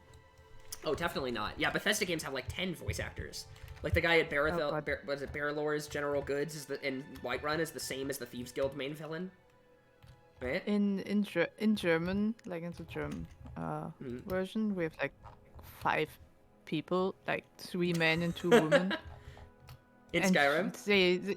they sometimes just talk to each other. It's crazy, and they're not doing a bad job, but sometimes like the Argonians in German, they're like just people. Like they have no accent or a slither or anything in their voice. They just talk like normal people. Oh, amazing. Yeah. Quality assurance on 3As must be harsh. Yes, it is. So I one of the things I do other than level design is I help run file cutting, and essentially the way we do QA on VA lines, excuse me, is we have a file cutting department where somebody will go through the voice acting for all of someone's lines and say, okay, this line's bad because of this reason. Let me mark it in the spreadsheet. This line is good. And then they'll mark down from 2.5 seconds to 10 seconds is line ID number 6, and then a program auto uses those time steps to slice it up into individual waves, or WAV files. And that takes a long time, especially since I just said we have one person do it. We actually have 2 people do it per thing, because we have a quality assurance, like a double check on every file cutting job to make sure no bad lines get into the game by mistake. Because it can be easy to make mistakes when you're doing it for 4 hours. Didn't Oblivion have like 10 VAs? Yes, it had very few. Oblivion also has that one line where the character says like, you know what, let me retry that, and then they say the line again. Which is a real classic. Oh dang! I just looked up Grumpy Cat Happy Chap in the chat. It's an OG Skywind dev. Oh, how about worked that? longer on Skywind than you were like alive. I am not really 12 years old. As someone who's been starting on 2012, it's been dev for 12 years. That's crazy. Well, I'm glad you're chilling around, Grumpy. Yeah, it's kind of crazy. I mean, the project also, to my knowledge, when Skyrim Special Edition came out, it got like delayed a lot, right? Like there was a lot of old work had to get scrapped, right? Somebody told me that once. Skyrim Special Edition slowed it down a lot. Sorry, I was 0% listening to you. I said I remember hearing that when Skyrim Special Edition came out, a lot of old work had to get scrapped. That just did not work anymore. I cannot comment on that. I wasn't around back then. Fair enough. I have no idea. Yo, Grumpy Cat, if you're bored, you know, you can come back. We'd love to have you. Think they were a coder? Ooh. I wonder how different our code base is to what it was 12 years ago. Man, 12 years. Kind of crazy how long this project's been in development. Yeah, right. Yeah. Radio that goes. Yeah. You know, I remember talking on the last stream we did, and Dow, was it you or somebody gave like a percentage when someone asked? I said we're over 50. Over 50. I think over 50 is a pretty fair broad statement. Absolutely. Obviously, we can't be more specific than that, but like, I don't know. I think another thing that somebody mentioned, and I'm only bringing this up because I assume there are people in chat who are wondering, but it's hard to judge overall progress on the project, but something that is a lot easier to judge is how far along specific things are. When will the game come out? I have no idea. But when is the Imperial tile set going to be done? When is the Dumber Stronghold set going to be done? I don't know, probably in like a couple months. Or in a month for the exterior. The exterior is almost done, right? Exterior is we're currently doing the last tile set for the exterior. No. I know, but I meant like specifically the Strongholds. I think 6 is going to finish in like a couple weeks, whenever. Isaac's a super secret now. I have no idea what he's doing in the He next week. he Survive, I guess. streams. He streams. He was streaming it a while ago. I know. I'm just saying he's sick right now. I'm not sure if Oh, he's he's sick. I able to misheard you. I work. thought he said secret, like he's not No, sharing it. no. Okay. He's sick, as Oh, we heard okay. yesterday when his voice was like 8 octaves deeper. Yeah, I misheard what you said. The point is, man, We, we're making progress. the commissioner, we have one tile set which is in the blockout state, which is like in the what's its name? Concepting? Placeholder. Ah. Placeholder stage. So it's like halfway done. Like the hard part still comes with vertexing and everything, but it's well on the way. And then after that we have a Veteran interior and Dunmer Stronghold interior left, and then we're done. So I say we have 2.5 done to do. That is not that many. It's not that many, but considering that he's our only tile set artist, is a poor soul. I feel a little Yeah, bad. The point is, we're nearly done Yeah. with tile sets.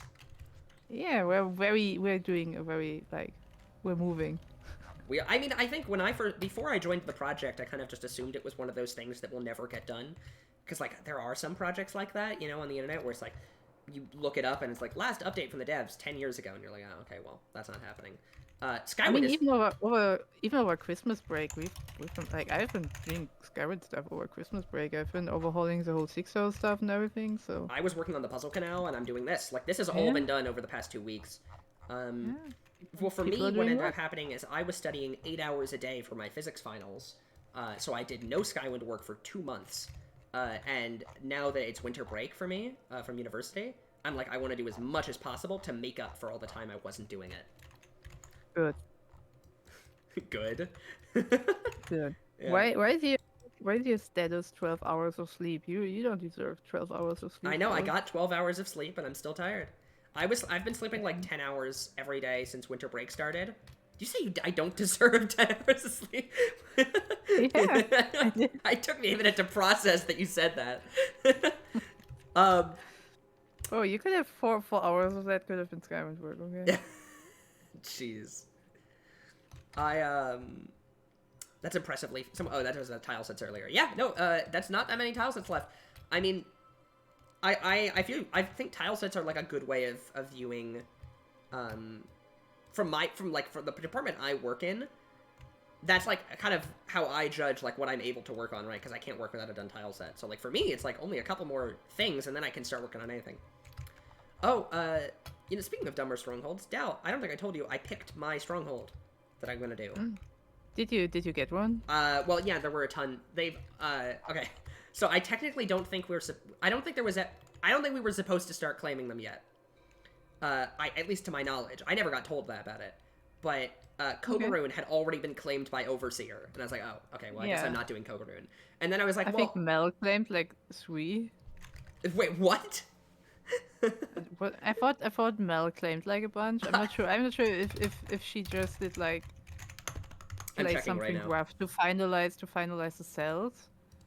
And for some reason, I Zig said like she sent him like a handful, or maybe I misunderstood him. There's no notes on the cards. The point is, I was like, okay, fine, I'll, Kora-Dur's taken, that's unfortunate.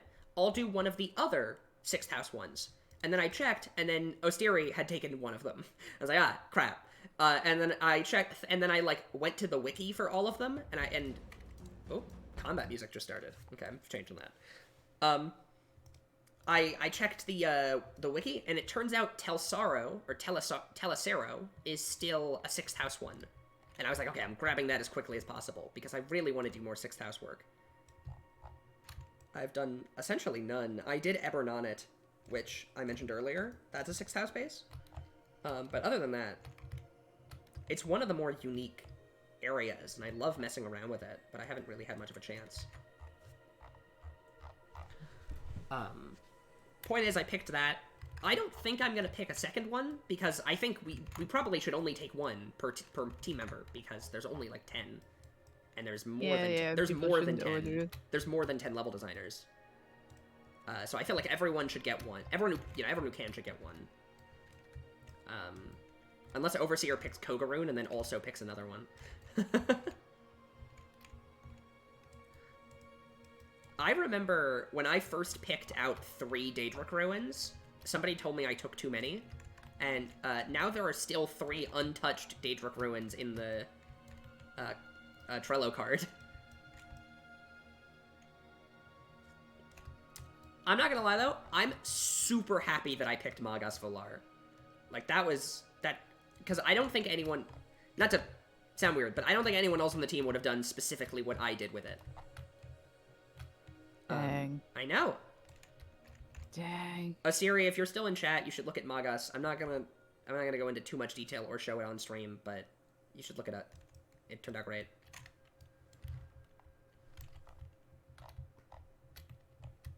I gotta stop referencing things that I can't show. I get too excited. Yeah. You're just doing some big tease. I am.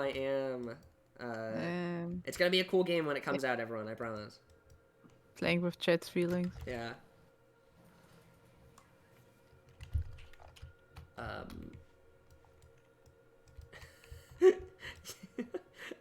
God, I'm so stupid. I just started thinking about when I was messing around with the skybox, when I was touching Magas, and I was messing around with the skybox, and I like remember when I like replaced it with a texture of Garfield during testing?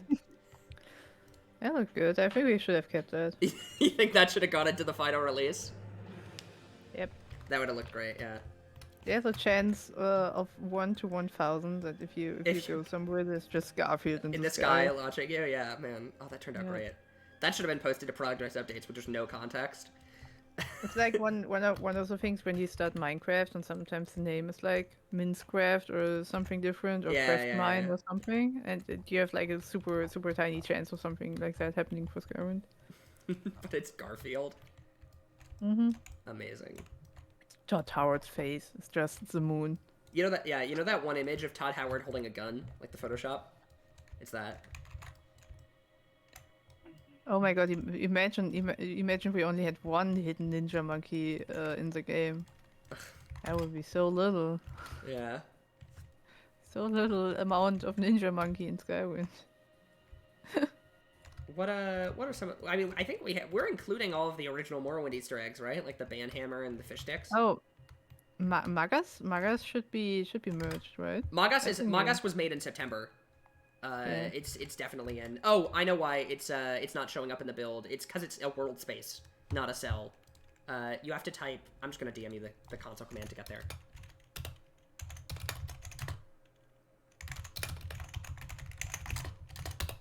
You have to type that into chat to get there. It's the original cell it didn't end up working. I haven't messed around with world spaces too much other than that, just because I don't do in exteriors at all. Like, I know how. I know how to mess with the exterior controls. I don't know, I prefer doing interiors. I feel like I have a better time in my products. Hey, do you want to elaborate what you're doing right now? I can. Yeah, I guess there's probably a lot of people here who weren't here when I started, so I can go over that. Okay, so this is Kora-Dur, which, if you don't recognize the name, is part of Molag Bal's quest. Molag's Balls. During the quest, he essentially says, hey, there's a lazy Daedroth who's just, like, chilling in this cave, not helping me. Can you go murder him for me? It's a pretty basic quest, because it's just go into cave and kill monster. But in the original game, we can check out the original layout. It's over here. I cut the water, but it's like a half cave, half Daedric ruin, and it's half underwater as well. So you can see it's like, uses the interior tile set a little bit. This area also has some water in it, stuff like that, and it concludes with a boss fight over here. So I decided to go a lot more ham on making it really an underwater cave, where there's like a slight maze section at the start. And it just got like a lot of water sections. I haven't mentioned it, but this area is going to be partially flooded. Like, it's going to have a thin layer of water at the bottom.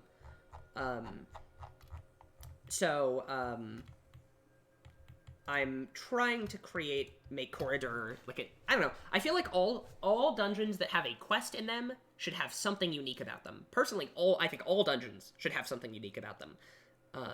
Because a general philosophy I have when doing level design is a player should walk away from a dungeon being able to describe it in like 2 words. So more specifically, a player should be able to do a dungeon and go, oh, I remember, that was the dungeon with all the moss. That was the dungeon with all the crazy bone sculptures. That was the really tall dungeon. Those are 3 that I made. Like something like that. That was the underwater Daedric dungeon, right? I feel like that, because that's what people remember when they play games, right? You might not remember individual room shapes and stuff. Not to say you shouldn't put effort into those, but you should try and, at any chance, create like a super memorable moment. And I feel like that's a good way of creating a memorable moment. So yeah, that's what I'm up to at the moment. I'm working on Kora-Dur. And you're pretty close to finishing it, right? I am almost done with... Yeah, I'm almost done. This is the final boss room, and then all I need to do is... I was talking about this earlier before Dal showed up. I need to I'm doing a Skyrim Dal, where you pull a lever and a door, like, opens to the start. Ugh. Dang, lazy. I know, I make fun of devs for doing this. Someone said they've seen screenshots of the underwater sections. Yeah, I think overall we mess around with water a lot more than Skyrim did because we have underwater combat. And also Morrowind just did that. Like, it had caves as a dungeon type, but it also had grottos. I did Coal Cave, sort of. I did like half of Coal Cave. I did the clutter, not the floor plan. And that was kind of an interesting experience because I got to mess around with making interesting underwater battles. It was cool. I think that's why it's really worth it to play like an Argonian in Morrowind, because there's so much underwater stuff to explore, and it's like worth it because you might actually find the entry to an old Daedric ruin just as a cave underwater. Yep. Coal Cave is kind of interesting because the entire dungeon is underwater except for the entrance. Like, you go in, the shrine you need for the quest is right there, and you can just turn around and leave. And then the rest of the dungeon is just optional ahead of you. That dungeon also has a secret in it where I wrote some flavor text there, and I put like a mini story with like a crazy dude in the back. That was a lot of fun. I love writing hiccup. I love writing flavor texts. Dal, you're very aware of this. Oh yeah. I wrote like 10. Okay, if I check the thing right now, old Daedra, if I type it in here, there are 11 notes in Old Daedroth.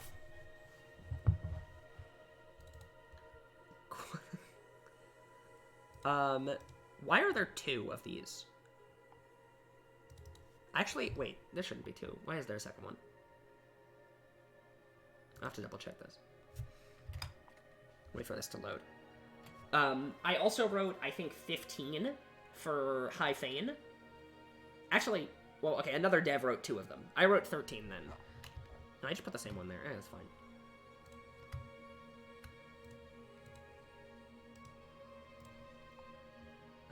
Okay. Let me go back to where I was.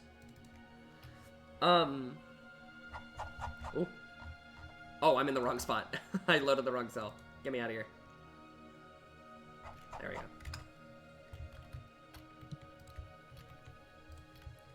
Okay. You know, I'm listening to the Skywind soundtrack right now. Is this stuff in-game? Because I haven't actually... I usually have audio turned off when I'm testing. I think nearly all of it is in-game, yeah. The main menu theme doesn't work for me. Neverfar Rising doesn't play. Huh? Yeah. Oh, Something... okay. It's kind of weird. Like, it's not on all builds. It's like... Okay, so when I don't know, I recently... I have to reinstall Skywind a lot, I feel like. I've had to, like, reinstall it on new computers, like, 4 times. And it always works fine on those computers, but on my main PC, where I haven't actually fully reinstalled since for 4 years, and I've just been adding the updates, it, like, does not work. And it just plays the default Morrowind theme. The cancer build, where it's, like, just... So much stuff crazy being piled, yeah. also the build is also getting more and more crazy because I'm a merge terrorist and sometimes I just place things in the wrong folders and all of a sudden we have like new folders.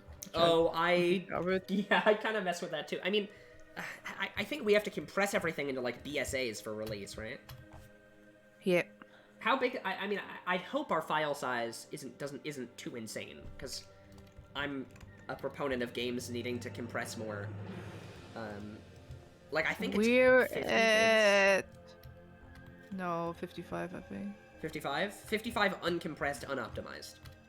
Uncompressed, unoptimized, and a lot of old shit. Like you obviously still have Morrowind assets in there, and This is true. you know we have a few more Oblivion assets in there.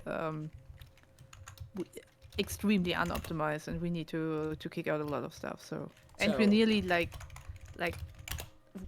I mean there is still a lot of assets outstanding, but I can't imagine them being more than 5 GB maybe. I'm not sure how much.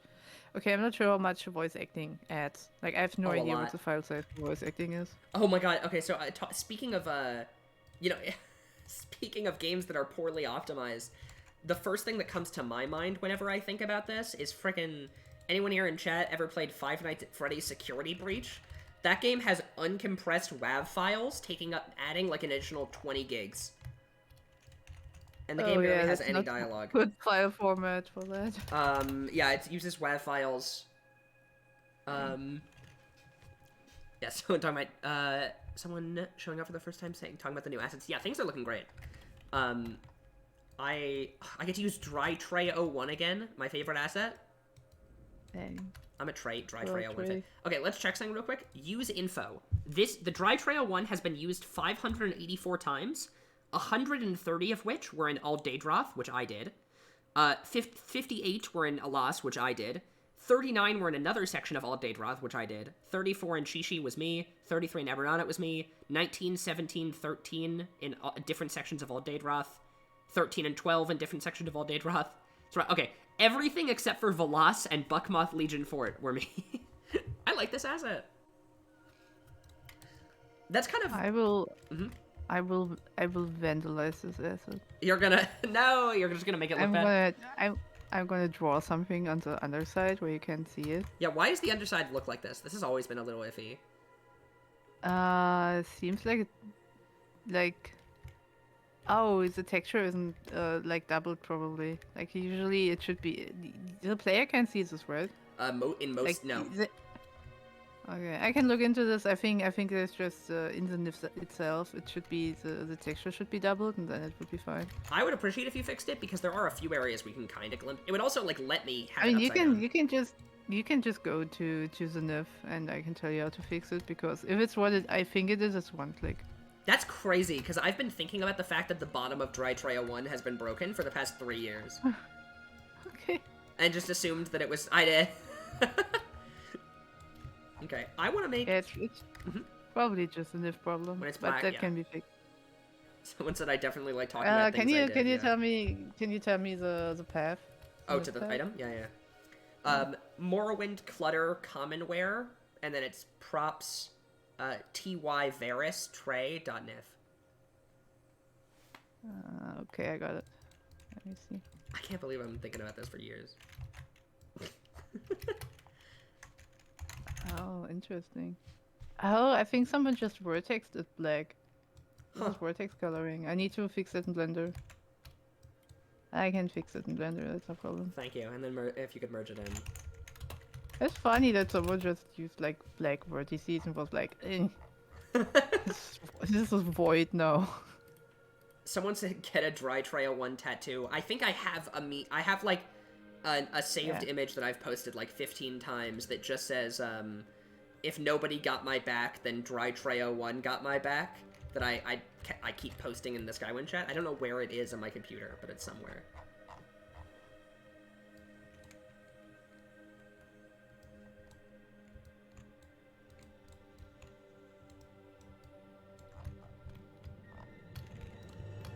Yep, that's just... Also, it seems to be re-decalled because the NIF itself has a different texture. What? And what yours has in-game, I think. What Wild! Oh my god, we're learning so much about your favorite tray. Dude, this is yeah. I feel like I'm glad you showed up. Otherwise, I can't imagine I was here alone. I just talked about it, and I would have never learned. You would have never known. Yeah, I can fix that for you. Thank you very much. It's funny because there's probably a lot of It's your areas where favorite tray. I didn't do anything with the asset because I was like, ugh, I want to have like a stack of trays, but I can't do it because you can see the bottom and the bottom's broken. You need to make a tray maker somewhere. Like an NPC who just sits there all day and he's It should just be one of the making guys I trays. voice. Yeah, and he's a wood elf, and he like obviously breached the whatever pact it's called, the Green Pact, and he's like, yeah, I was kicked out at home because I just love trays so much. I had to cut down all of the trays because I Yeah. had to make more trays. Yeah, that made the trees very angry with me, so I had to leave here in Morrowind, where no trees live, and make trays all day. Man, we're 2 hours in. This has been going on for a while. Yeah. What am I gonna Time do flies after? when you're enjoying yourself. What am I gonna do after this stream? I'm probably gonna play Divinity. I just bought it and I've been enjoying Did it. you say more Skywind work? Oh no, yeah. I'll do more Skywind work after I'm done. Yeah. Yeah. Why would I end the stream then if I'm gonna keep doing more Skywind work? See, you can just do a 24. You slept for 12 hours. You can do a 24-hour stream. I've been streaming for 2 hours and I'm already feeling like at some point I'm gonna need to stand up soon. I don't know how people do 24-hour streams. I think they stand up sometimes. Okay. okay. It's a good point. Speaking of standing up, I'm gonna go have another sip of water. Dang. You guys, no one told Newton that he could like take the water from the other side of his room and like place it next to his computer so he could drink at his computer. Don't tell him he needs to move sometimes. Hey Wager, no problem. If you want to, you can join us. You know, you could support us. You can volunteer. We have a lot of lovely slots open right now for volunteering. I'm back. Hello. We really need QA people. Like, we really need QA people. So even if someone's like, I don't know anything about modding, I think nav meshing or QA or file cutting are very nice entryways into Skywind, without knowing too much about like the creation kit or modding itself. And you can get started there and, you know, help us.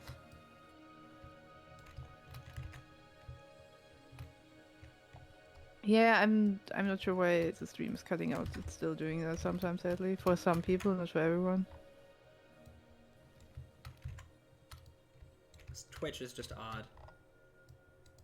It's doing that for me too. So I'm wondering if it's like I said, it's like country based because a few people say they're having problem and other people say they're fine. So yeah, I need to refresh often too. I'm not sure why. Somebody said they liked the candle collection. I'm glad to hear it. Oh yeah, we made it to the candles, everyone. It's happening. Yeah, so, I mean, I'm kind of known on the team as the guy who places too many candles. Oh yeah, definitely.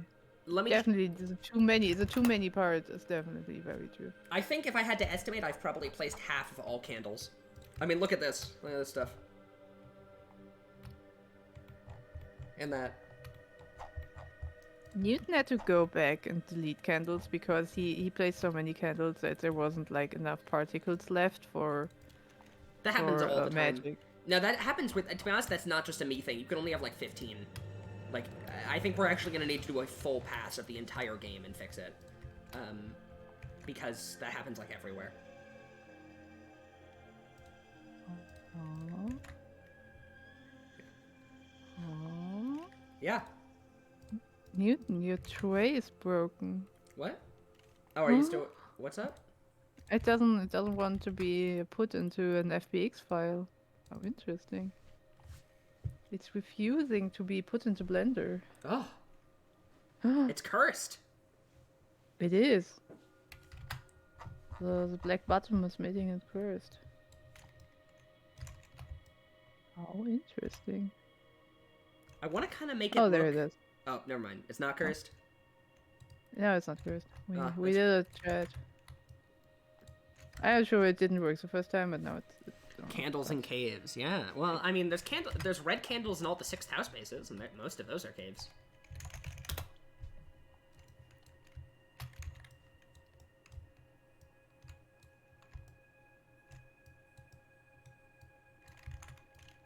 Oh yeah, it's just fucking black underneath. Shouldn't be. Shouldn't be. That's just fucking dark, guys. Oh Yeah. my god, who made this? A bit over the top. You know what? Because I know it's gonna get fixed, I'm gonna put an upside down tray. Right here. Just in the dust. Dang. Because I know you're gonna fix it. That's right. Yeah. Watch me saving it in the same slot again and just fucking putting it wrong in the merge and not noticing. But yeah, I place a lot of candles. I'm very happy with my... I mean, that is what it says on the stream, right? At the top? Yeah, he's a candle boy. Candle boy. Fucking hell. Candle boy. That would be my superpower. Lighting candles. Yeah. I mean, maybe the Daedroth just really likes candles. Yeah. That's why, that's the implication. He goes to his bath and beyond, just blows up on candles every Sunday after church. He goes to church. Yeah, and then Molag Bal is like, dude, come on, stop going to church and buying candles. That's not my thing. Are you sure? What if Molag Bal likes candles too? Do we have a citation that Molag Bal dislikes candles? Right. Oh my god. You know, I still haven't gotten to make the Molag Bal shrine yet. I finished all Daedroth like a year ago. Okay, wait. Before I was gonna talk about this for a second, but first, Dal, look at this Greater Soul Gem. They can't balance on their friggin'. Look, stay. Look at this. Why is it like this? Someone needs to fix this, not gonna lie. Because I just never can place these as loot because they look so weird. And I know I don't havoc settle it. But yeah, I don't want to do that. Like, I'm not sure why it does that. Well, it's because let me turn off havoc for a second. Look, it's because there's the asset sticks through itself. See? Wait. Oh, because there's something at the bottom. Okay, yeah, I can fix that part. Yeah. Yeah, it's because I think someone just jammed like 5 of these lesser ones into the space. Yeah. I didn't see that they were coming out on the button. Yeah. That needs to be fixed.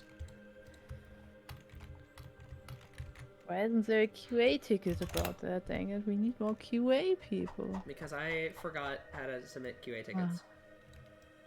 Dang. Oh.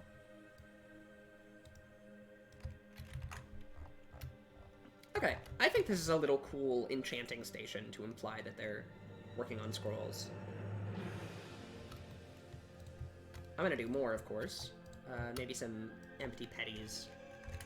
Petty soul gems are like a good way to make an area look like an enchanting place without accidentally giving the player a crap ton of super powerful soul gems. Because you can put like a dozen of these because they're worth nothing.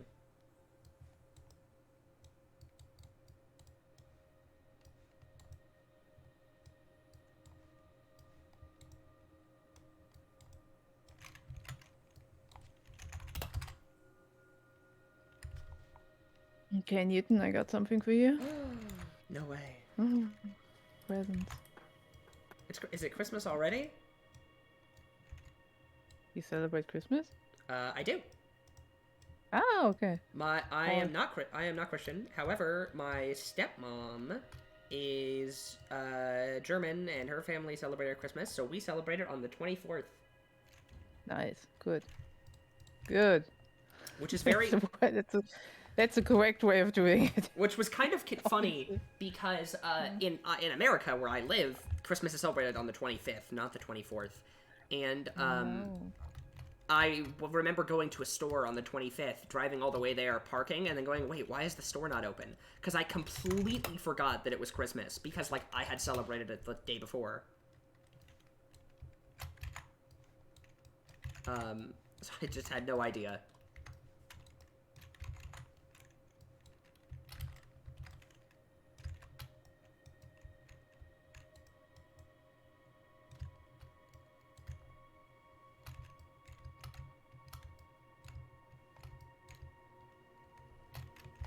What do I put in these hands? You see these hands? What are they? What should go in these hands? There's 2 hands. What do I put in the hands? Candles? I could do candles.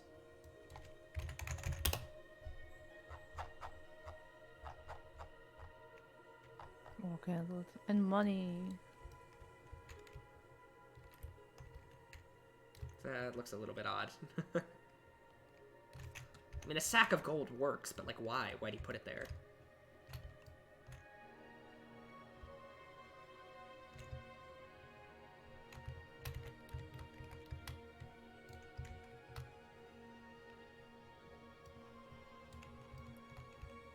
What does this guy care about gold? Use a shorter, wider candle? Yeah, we have shorter, wider ones. I'm just messing around with them. Candle 7 and 5 do the job a little better. Yeah, like that. I'll just do 7 and 5. Can I clip through the bottom? Oh, that works. There we go. What's the file path for the Tray? For the soul games? Oh, for the broken one? Yeah. Yeah, 1 second. Well, okay, there's like 15 soul gems that are all using the same thing. Yeah, but they're probably all in the same folder. Ooh, I accidentally... What the heck? Oh, it's in the table. Oh! I tried placing one and it fell through the floor. Oh no, I didn't mean that one. I meant, yeah, that purple Yep. one. Oh, it fell away. Clutter, soul gems. That's it. Clutter, soul gems, greater. Yeah. And then it's prop 3D, natter, soul Yeah, gems. it's just one. It's just one. Okay. Okay. Yeah, I just need to cut off the button. Also, could you merge the tray? Could you merge the tray? It's already on your computer. I sent it to you. You did? Oh, I didn't get a ping. Yeah, I that didn't was get a a ping Christmas because I have present. streaming mode on Discord. Yeah. I Fine, get- I'll merge I the get- tray. Yeah, thank you. I'm merging so many files. It's crazy. This one. I usually only merge the one. I know you're ESP. Yeah, because that's how level design be. Lazy Actually, I level take that back. design. I tend to merge a lot because every time anyone asks me to, I ask them to do something, they send it to me to merge. So Yes. I also once made a I really big default. spoon, and I merged that in A big spoon? a big spoon. Why did you make a big spoon It's for Shagoroth purposes. Of course it was. Yeah. Okay. How are we feeling about this Daedric place? I'm feeling like it's nearing completion. You could check it out in game and see how it That's a there. good point. That's a good point. I forgot. I actually do have the build installed on my computer. I forgot about that. Dang.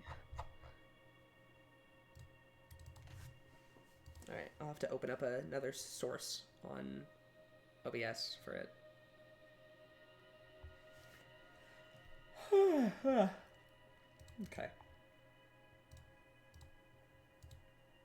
One moment.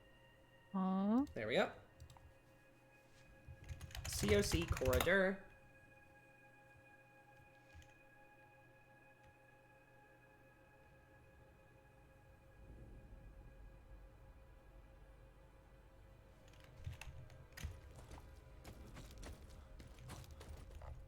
Let me teleport everything through the walls.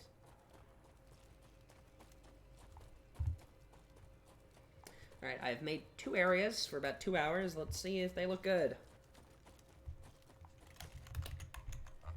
Let's see. I'm pretty happy with this, actually. Especially this area.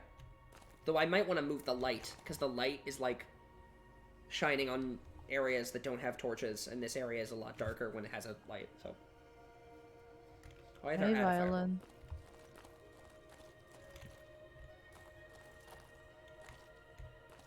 Only thing is maybe I should add, like, a chest back here, so this isn't purely decorative.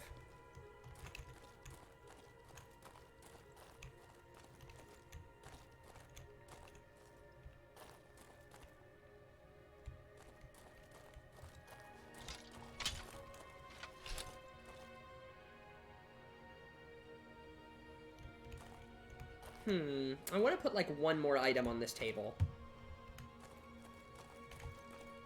Yeah, you can do a greater soul game in 1 second. I can once you fix it. Yeah. You know, something that's concerning me? This catwalk I've made up to the exit. I wonder if it would be too easy to kite the Daedroth up here. Maybe. You know? Maybe you should try that in game. I have Oh, to it's not nav-mesh. nav mesh. Yeah, true. I'll just move it up. Oh, I'll just move it like an extra couple inches away from the wall just to be safe. Oh, and yeah, I built this area up top, but nothing's there. I should put something there. Oop. There we go. Okay. Let me see what people were saying while I was doing it. Hands are storage for the quills. Oh, that could work. I like the way that move the torch over to match as well. See what looks better. Yeah, that's another good idea. I definitely noticed that the light looks pretty, but it's definitely just like in the wrong spot at the moment, or at least the torches are in the wrong spot relative. I'll just add another fireball. I'll just do this. Like I'll move this fireball to this one. That way it lines up better. Yeah, that's a lot better. And let me look at it again. Oh yeah, that's way better. Let me also just remove that fireball. Okay, I think that room is fine. Well, maybe I'll add a chest. I haven't decided. And do I want to add anything up here? I don't know, an urn. I'll put an urn up here. I'll put an urn.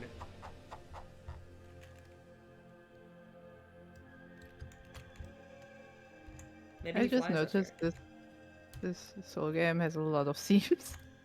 Oh, really? Yeah. I never use it, so. You just stitch together a bit. Yeah, light placement itself seemed I mean, nice, so be ashamed of it. Yeah. It's so small, like it's hard to see probably, but I can definitely see it in Blender that there's some seams. Kind of hard to rotate this thing to make it look like it's not clipping through the ground. There we go. Okay. Oh, and why not? Just for fun. We're doing it for fun right now. I'm gonna put one gold out of just out of reach. I do this a lot. You know what? I did not mean to put it out of bounds, but I'm actually going to leave it out of bounds. So there is a gold piece out of bounds in Kora-Dur. Feel free to try and grab it. I like doing this. It's my calling card. You're a cool man. I am. All right, this is coming along really well. I'm really happy with how this is turning out.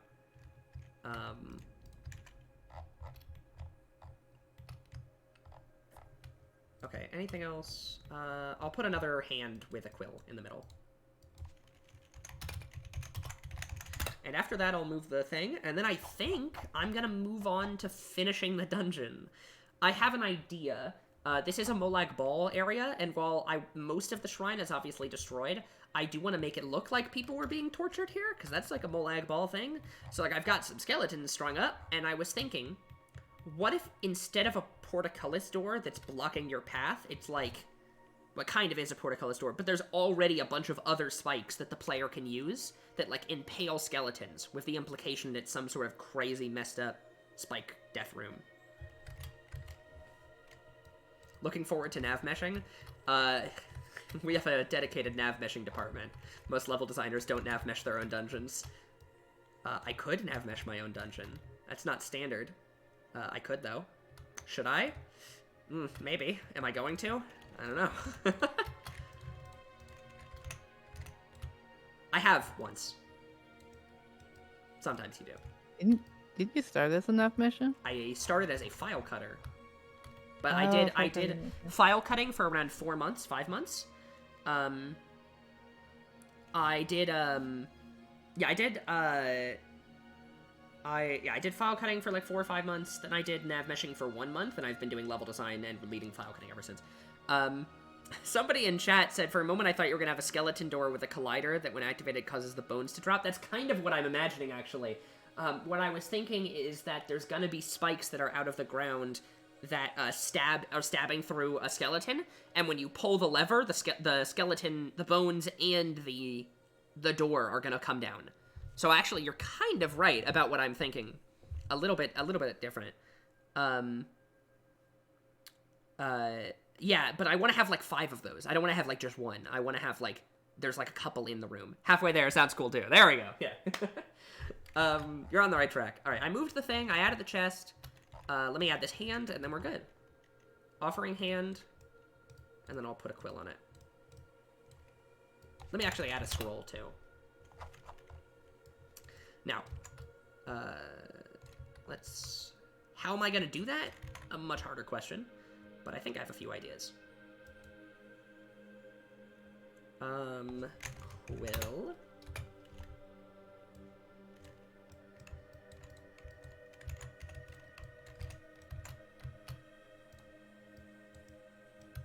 There we go. Okay. So. Whew, let me take a breath. I'm on to like more cave section, which is hard. But I'm overall happy with most of this dungeon. What I need to do is connect this to this. Like, I'm then gonna put hallway pieces here, likely using this asset. This where it has the alcoves, and I'll put the whole skeleton traps in there. I also need to build a connector in the starting room, because you can see right now, it's currently just a hole in the wall that I've had there as a placeholder until I get around to making it. So I get to have fun implementing some neat ideas since I'm working on a roguelike mod with Juve's community. Oh, that definitely is fun. Got it in favorite part, nav meshing. Yeah, nav meshing, you just gotta get some relaxing music on and power through it, you know? It's annoying, but you gotta... I mean, I've done it a decent bit. I think room bounds are actually more annoying than nav meshing, even though they take, like, for interiors, they don't take as long. I still think they're way more annoying. Primarily just because they're, I don't know, it requires more brain power. Nav meshing, you kind of just turn your brain off and just let it until it's done. But you have to, like, think for room bounds.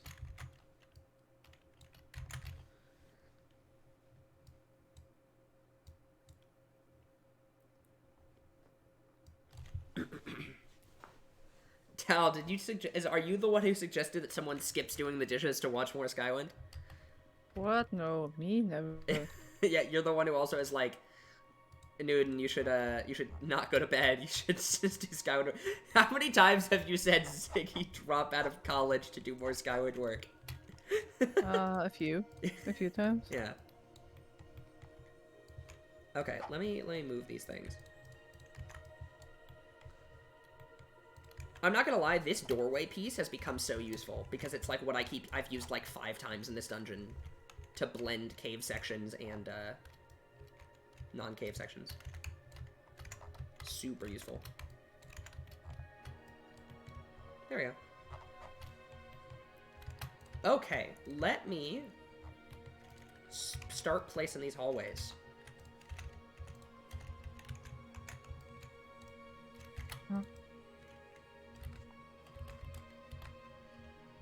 I love the idea of the lever being already pulled, and you have to reset the lever to disarm. Yeah, no, that's what I'm thinking. That's exactly how I'm imagining it. I just need to get it to work. I'll need to probably experiment a bit with how specifically I want it to look, because I haven't, like, fully settled on it yet. But I have a few ideas. How do I want to make this look? I think this is probably fine for where I'm going to put it. Yeah, we'll go with that.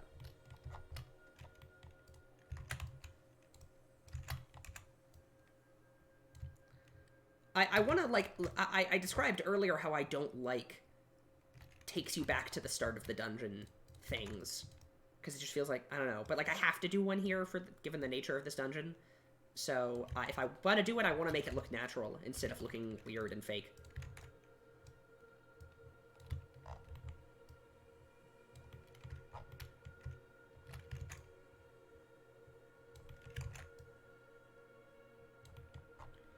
Okay.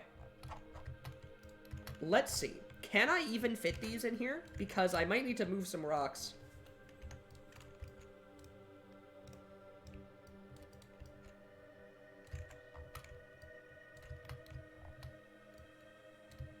Or can you? Is it gonna clip at all? Ooh, it looks like it works. I don't see any clipping. What if I do one here? Oh, look at that. It's a little tiddly bit. Oh, okay, well that one's fine, because I can make it look intentional. And I think I can just move that back. Yeah, it only has to be... Oh, wait.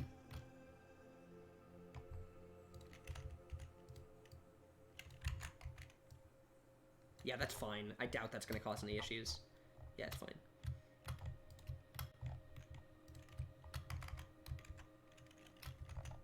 Oh, I don't want to have to move something that is like part of other... Yeah, that's fine. It's only a couple inches. Yeah, it's okay. Okay.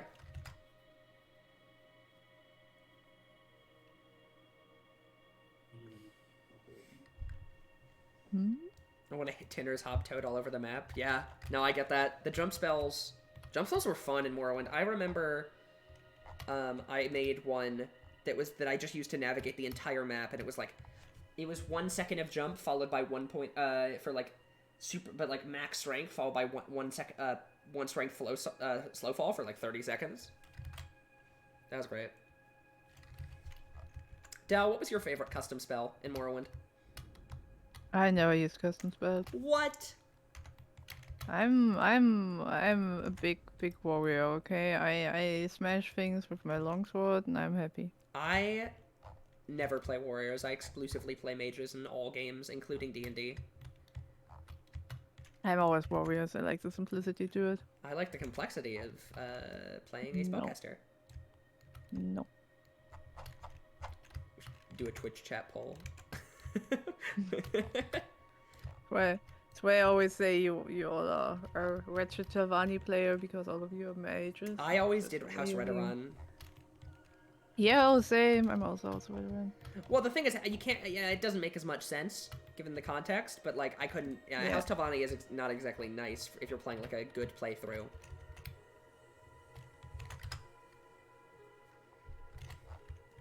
Okay. Well, I feel much better about this hallway being done, but look at this. Look at this travesty that I need to fix. Huh? I need to connect these two pieces.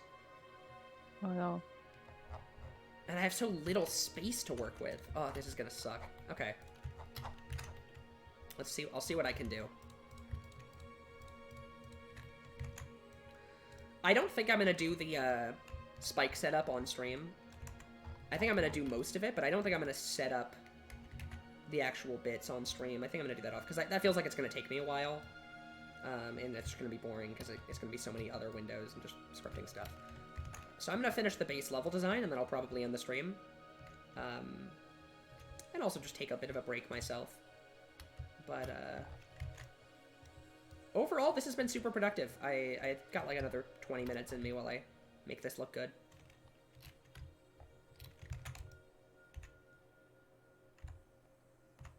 Do you have any other remaining plans for the day, Dal? I mean, my day just started, so probably it's just 10 p.m. here, so I don't know, probably more Skywind 3D work. All right. Do you do much 3D work? Mostly a 2D. I mean, I've been doing almost exclusively 3D work this month. Damn. Just repairing stuff, to be honest. Got a few things to repair in there. Oopsie.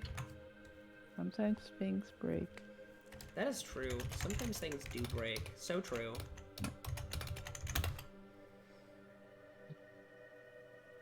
Someone said, Netholithic said, I like if you get too buddy-buddy with Redoran, they're like, yeah, it's blasphemy, but you're so cool, you're probably the Nerevarine. Yeah. They, I really like the Hortator section of Morrowind. It's like the longest part of the game in terms of like the main quest. It's the longest arc, but I really like it.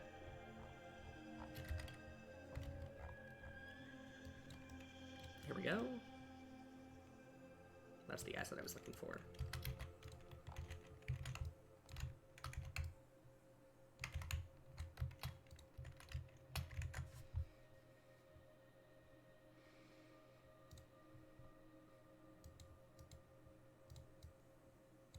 I mean, we don't have that many people doing like QA 3D tickets. Gamer is doing them. Mhm. But he's doing like the complicated stuff. So if there's just a collision missing or something, I can take care of that. And there isn't really anything to do for 2D, to be honest. That's true. I gotta learn how to, Oh, someone said glad the paths have double usefulness. Are you referring to how I'm using the balconies as these wall pieces? I don't know. I'm not sure exactly what you mean, but if that's what you're referring to, that's a trick I picked up early in level design. That's how I make all of my caves. Is you can see them from the outside, especially here, that this entire cave is just made up of balcony pieces. And it looks pretty great from the inside. That's how I've decided, because I feel like without that, I don't know, it would be way too hard if I was just jamming random rocks together. Like, I need, like, a plan, and that was what I came up with. It's helped me make some of my favorite areas in the game, so I'm happy with the strat. I don't even remember if I came up with it. I think I might have been Mel might have helped me come up with that. Or I might have been loosely inspired by something she did. I'd have to, I don't know, maybe check TMs, I don't remember.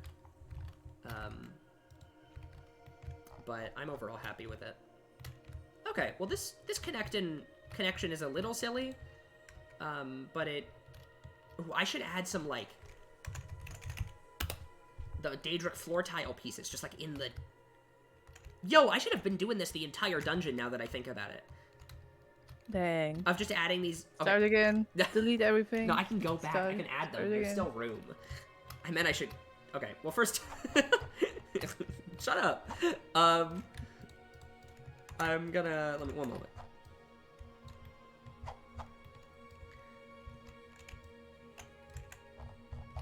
Okay.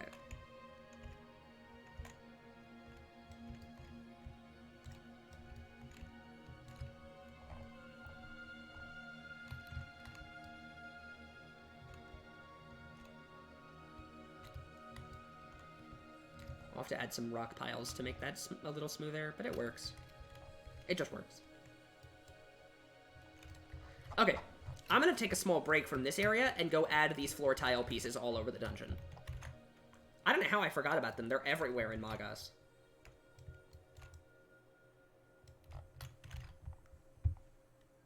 You work so much faster and better with level design than I do with stuff. I mean, I've just been doing it for a real long time.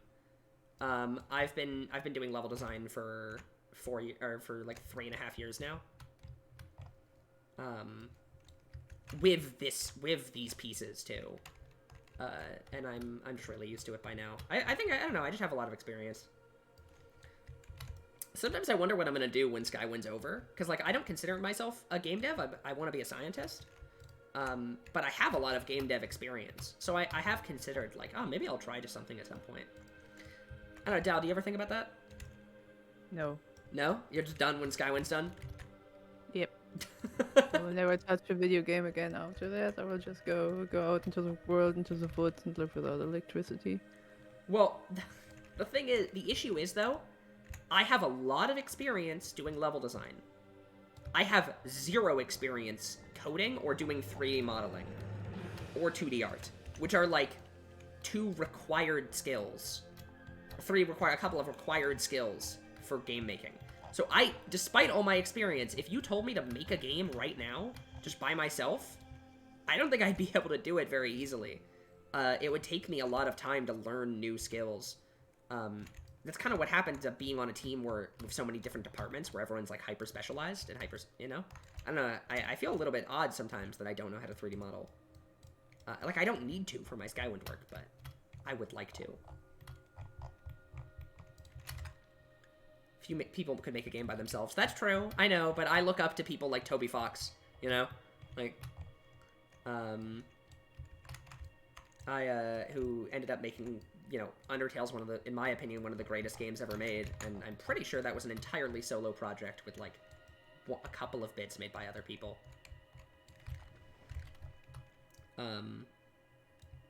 I can write. But yeah, regardless, I should learn how to 3D model anyway, because, like, as a physicist, you gotta know how to make stuff in, like, CAD. which is a very different software from Blender, but still 3D modeling nonetheless.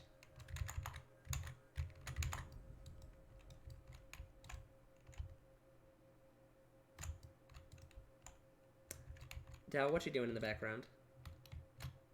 I'm looking up how to crop photos for a friend who's cropping an illustration right now, and he's not sure where to cut the legs. Fantastic. Also, I'm trying to work on the Soul game, but the origin of the Soul game always shifts when I reintroduce it to new scope, and I have no idea why. So,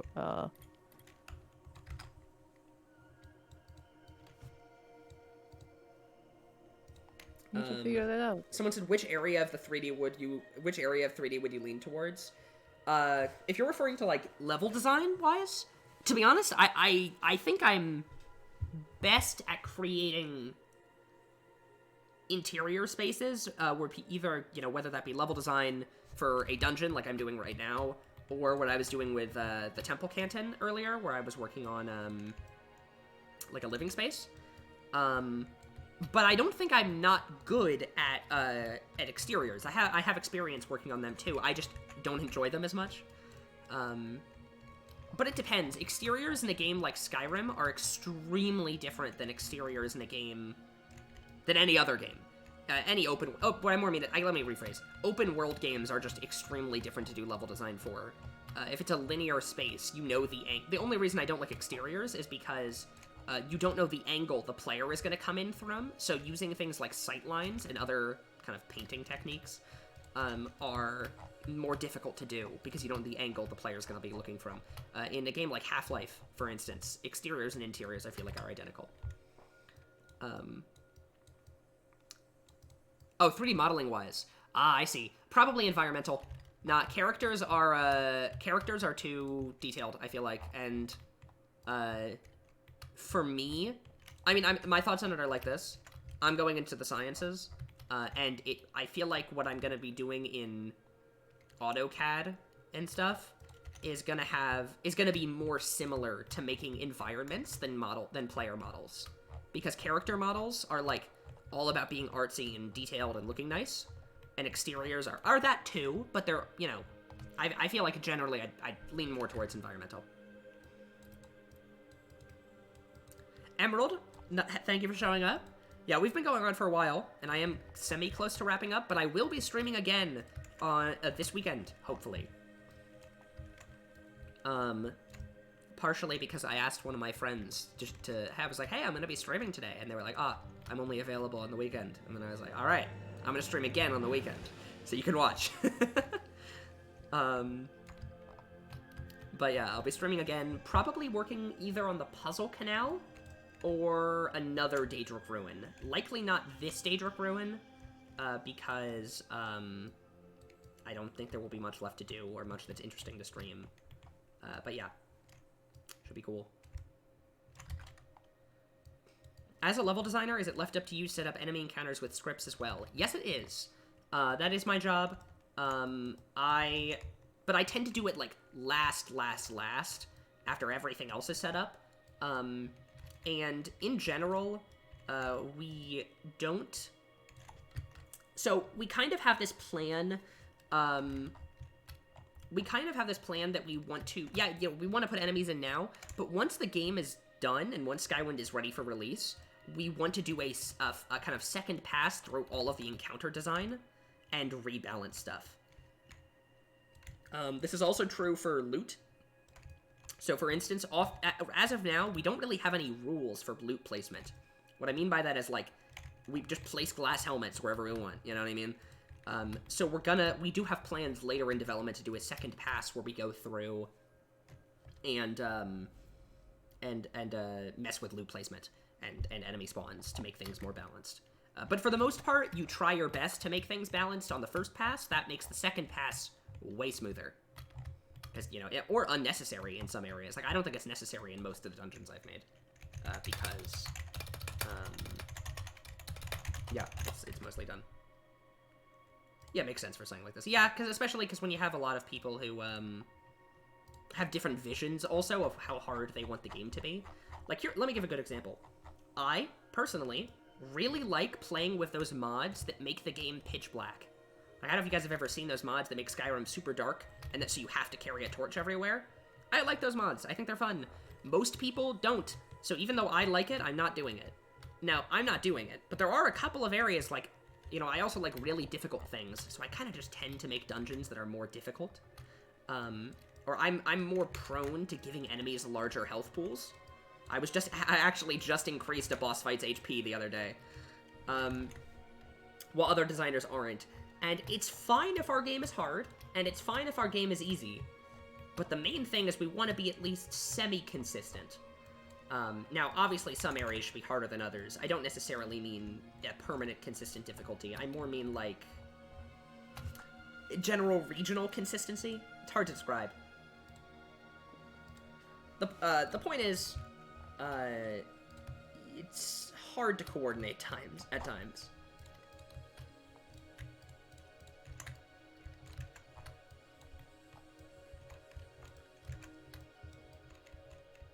Okay, let me place these roofs. So technically, this bit will be done. Huzzah. Okay. Huzzah! Yay! Oh, wait, it kind of comes to the wall. Huzzah! Okay. I need to light this area, but I think I'm going to do that in a minute. For now... okay. I need to think over what I'm gonna do, because I was talking earlier about having some spike traps. Like, technically the dungeon is done. Technically. I mean, except for this gap. There's like a hole here. Except for that, the dungeon is pretty much done. I just need to do this final area. I mean, obviously the NPCs aren't set up correctly, and there's no nav mesh, and it hasn't been finalized, and I haven't set up the music or the image saves, but I need, like, the base level design. I just gotta really think over how I want to do this. Let me check chat real quick. Watching this reminds me of making levels in Neverwinter Nights. It's, yeah, no, level, you know, it's kind of funny. When I was a kid, I used to love level design programs, like, or games that had level editors. Does anyone here remember the Flash game, Mario 63?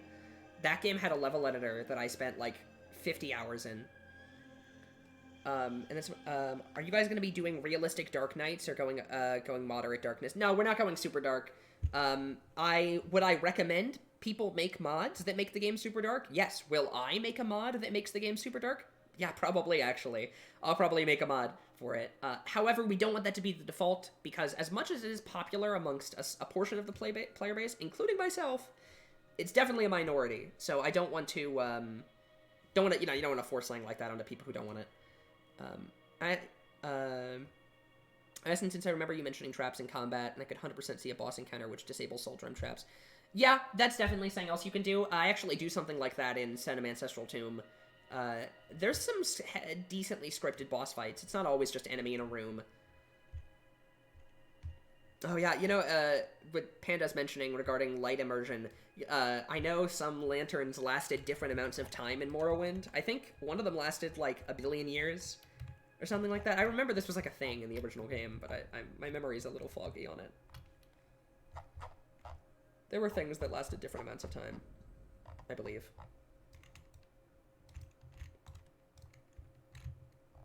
Okay. You know, I said I was going to do lighting in a minute. Let me set this up now so I can actually literally just have this hallway left. Where are these torches? There they are.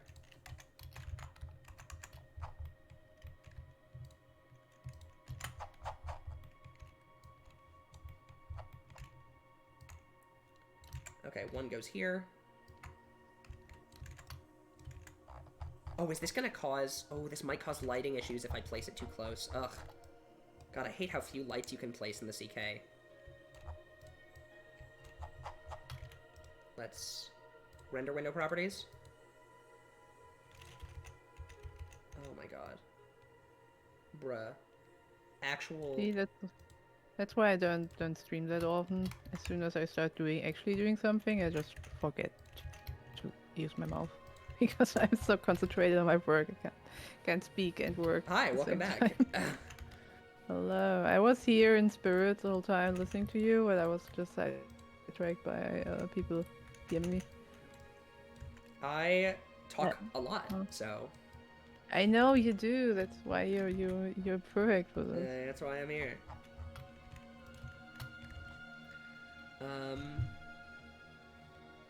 No, yeah, nothing. It's I understand how scripting works. I just like, you know how have you ever you ever like take a math test where like you know everything and could have easily gotten an A, but yet you kept making small arithmetic mistakes where you'd accidentally make something a negative sign and it wouldn't work. Yeah, that's what happens to me every single time I do scripting. I know how to do it, but I always forget like the tiniest thing in the world, and then it just does not work, and it's kind of annoying. I have a lot of trouble with it, just for that reason. Okay. Technically done. Best kind of done.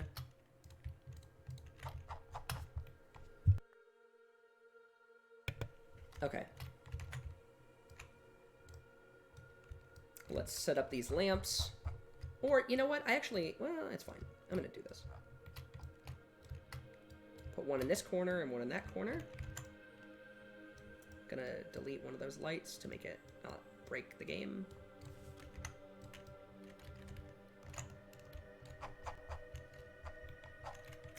You know, I'm just gonna not worry about lights, and I'll fix them later, to be honest, because, like, I don't want to have to worry about them right now. God, this is so annoying. It's this large pillar again. Ugh, look at that. That's all one tri-mesh. Rough stuff. And does it work in game? If I go in here, it looks fine. I don't know. For me, it was doing maths normal and then the test were word problems. I liked word problems. To be fair, I am a huge nerd. I am a STEM nerd. But, you know. What are you giggling at, Dale? I'm a nerd. Yeah! Hey, I play Dungeons and Dragons. I'm a game designer. I'm gonna beat you up tomorrow in the hallway. You're gonna steal my lunch money? Yeah. But no, I do game design, and I play D&D. I really hit all the notes. And science. I don't wear glasses.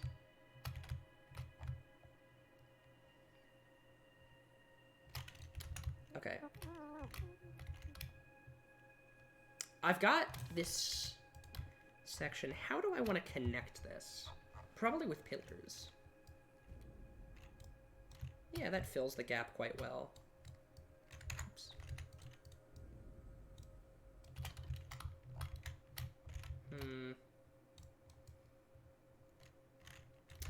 Maybe I should use a small pillar to... Yeah, something like that. And then I can use... Albino Panda, all of our minds were exploded when we saw that. Oh, the someone Bardal? started building Vivek. Oh yeah, Bardal looks insane.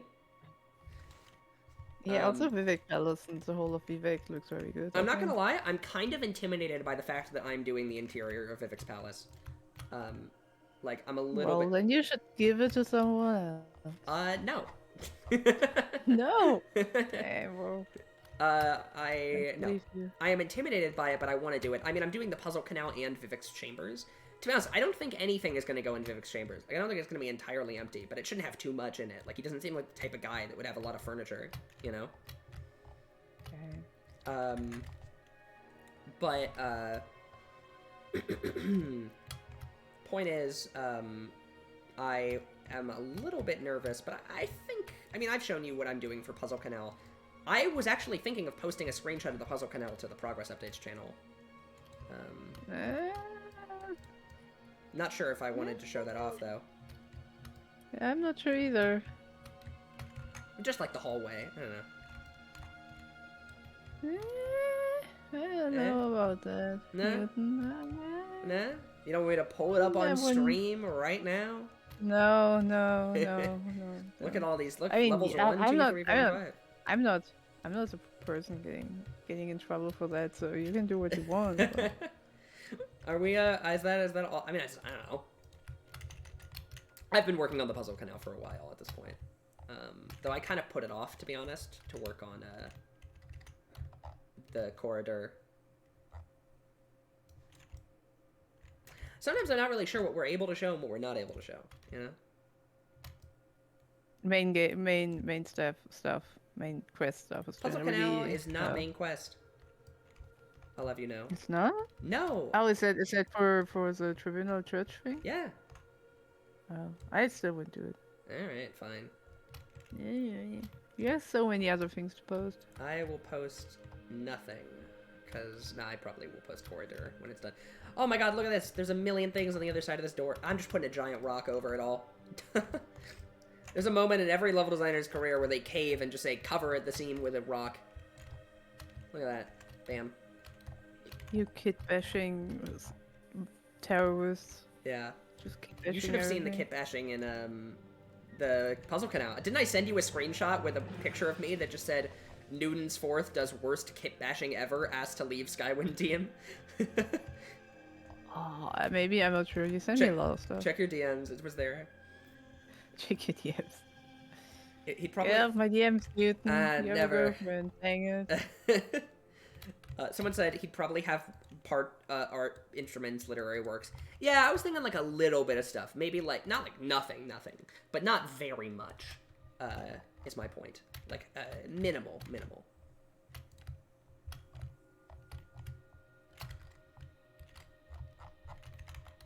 Okay, I'm fine with this. I give up. Okay. Alright, now all that's left is making this spike thing that I kept talking about. That is the actual only thing left in this entire dungeon. Until finalization. Now to sit here and think of how I want it to look. Because I have not thought about this yet. I haven't really put much mental effort into imagining how this will look. I'm gonna be honest with you. I've kind of just, like, I've acknowledged its existence, and I have a vague idea of what it's gonna look like, but not very specific. Interesting.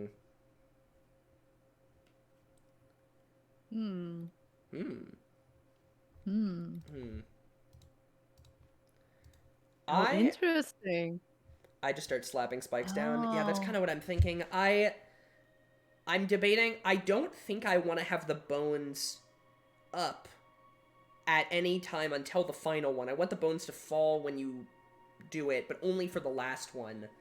I'm trying to think of how I'd want to do it. I can probably just disable a script on them that keeps, like, a Havoc script or something. Or something like that would probably be the easiest solution. That I can think of. Either that or disabling a collision plane, that also works. But that might be a little bit more jank than just giving them no collision. Alright. I am... Man, I've been going for 3 hours. The urge to take a nap is approaching. Your stream machine, man. Spear hole. Look at that. I got a hole for spears.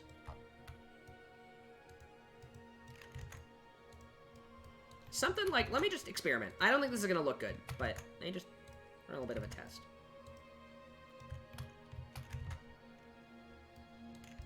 Oh, that's the wrong spike. That was not what I meant. What did I mean? Gate pole? Oh, they're called gate pole. Okay. I do something a bit similar for the interior. Interesting. Yeah. Do you use a collision plane or disabling Havoc? Either should work. It just depends on, like, the specifics of what you're doing.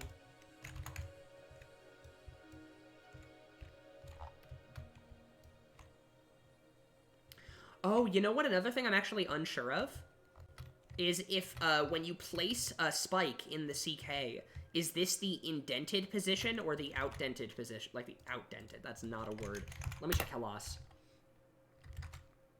I don't remember. I think it's the extended position.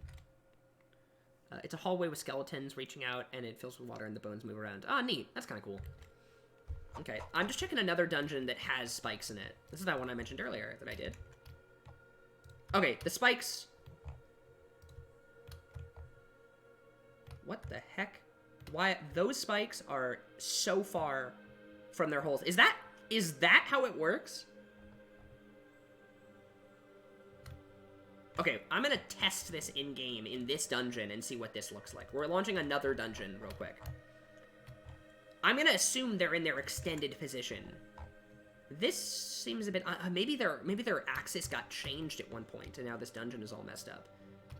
I hope not, because then I'm going to have to fix it. Hmm?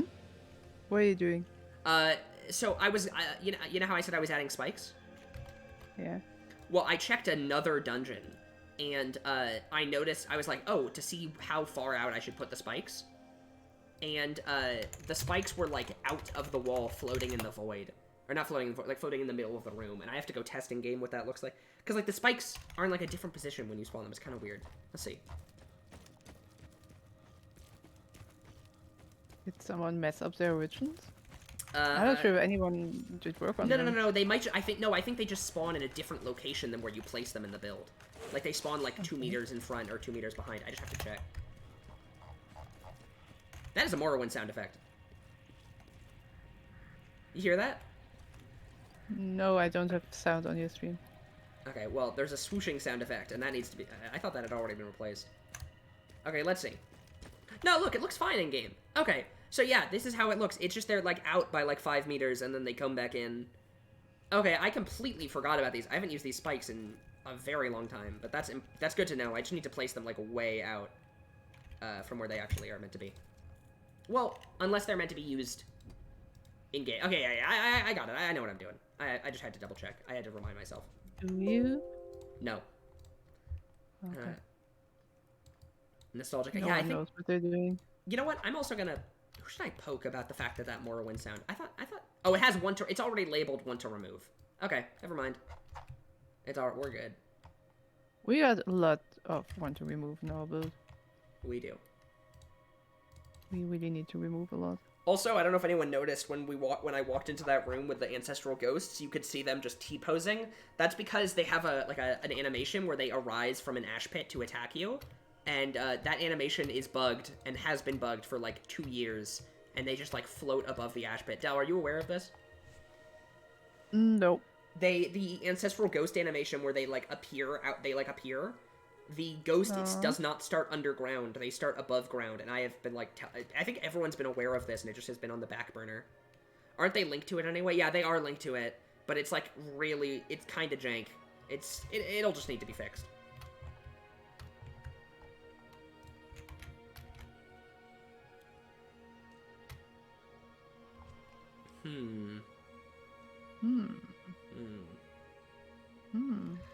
Well, I'm thinking something like this for this chamber, where I've got these spikes kind of just haphazardly. I'll move the spikes. I'm doing them. I know I have to move them to like an odd position, or unless I can probably just set them to be. I could probably set them to be active by default. Point is, I will fix that later. Right now, I'm only concerned about the general vibe. I'm thinking, something like this. Probably, a little bit more haphazard. Probably, double the amount of spikes.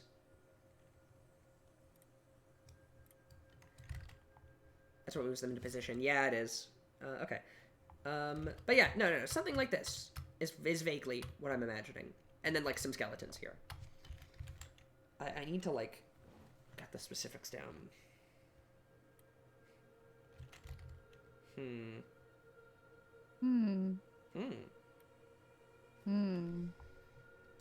I don't know. I'm unsure.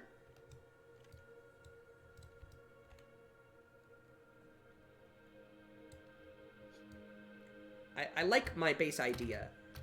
I just need to figure out exactly how I want to do it.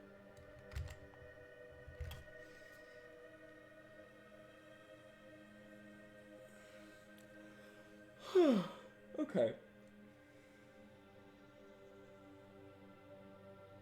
This is a tough one. I'm just kind of staring at it for a while, and I think something will eventually pop into my head.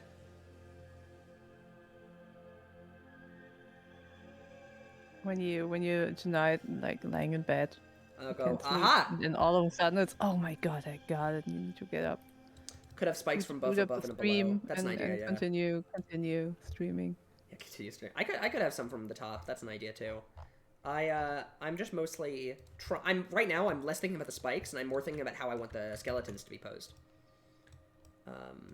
And what I want to do about the lever. Do we even have a Daedric lever? Oh, I you can- don't have a jetted lever? I don't know. I can make one. Man. We have a button. Do we have a lever? And it's not that hard. I just need to do a texture swap with a texture set. We have a Dwemer lever. Lever. A letter. We have a Corpusarium lever. We have a pole that shows up when you type lever. Oh, because it's levert.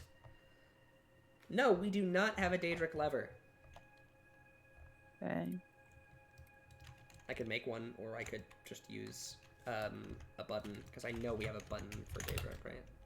There's there's a Daedric. Oh, Stare. There's a Daedric button, no lever. All right. Well, I'll just go with the button then. Yep, that's a button.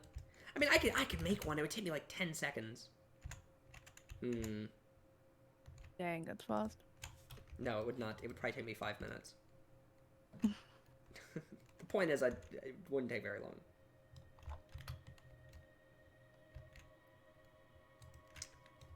Wondering where I want to put this. Could put it here. Could put it here. Could put it here. Or could put it above. Or on the ground. Got a couple of places this thing could go. I'm leaning towards this one. Or this one. So let's cut these.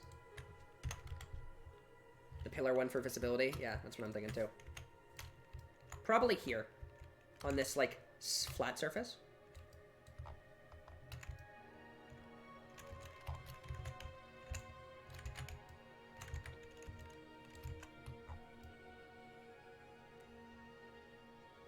Newton? Yep.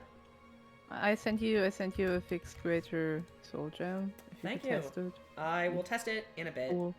I think I'm about to... I think I'm about to wrap up. I don't think I'm going to keep streaming much longer. But I will test it another time. Maybe this weekend. You got it to 3 hours. I did get to 3 hours. Yeah. And I've got a few I hope everyone enjoyed. I'm just placing these buttons, and then I'll wrap up. I'll mess with the polls, and maybe I did mention wanting to post something on progress updates. Maybe I'll post the spike chamber once it's completed. That would be a cool thing to have shown off. The murder chamber. The Molag Balls chamber. Molag Balls chamber. Molag's balls. But yeah, let me just finish this and then I'll give a proper ending.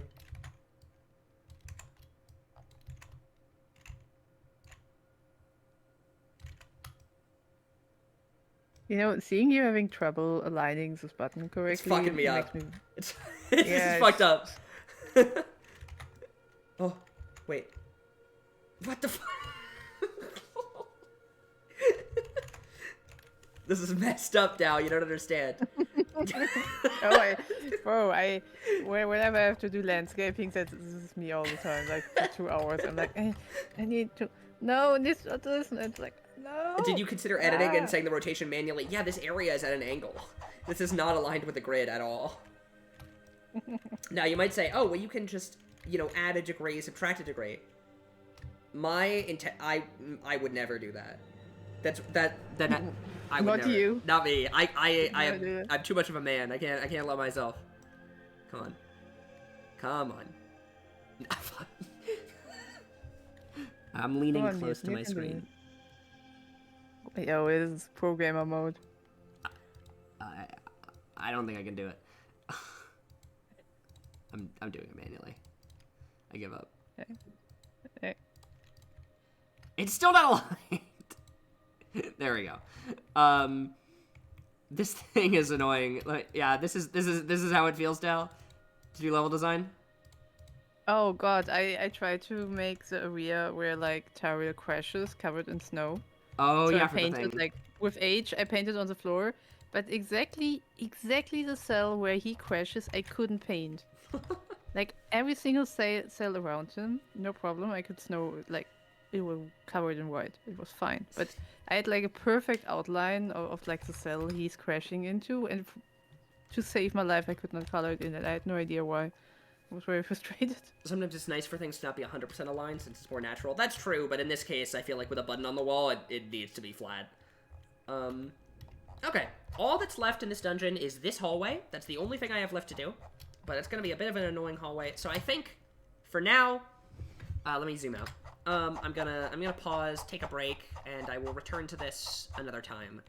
I'm overall very happy with how Kora-Dur has turned out. Part of me wishes it was like twice as big as it was, because I like making really big dungeons. But I'll put some difficult combat encounters that, you know, make it feel a little longer. Dense. Yeah. Make it dense over big. No. Make it big, not dense. Make it have as minimal gameplay as possible. As little content as possible. I would say our mission statement with Skywind is to have as little content as possible. All right. Well, I'd like to thank everyone for showing up. Wow, 51 viewers. That's quite a few people, especially for a 3-hour stream. You're a good haul, man. Yeah, well, I appreciate everyone showing up. I hope you had a good time watching. And consider volunteering. Yeah, consider volunteering. We always are looking for new people. But yeah, I will see everyone another time. Join our Discord, yada yada yada. Have a good rest of your days.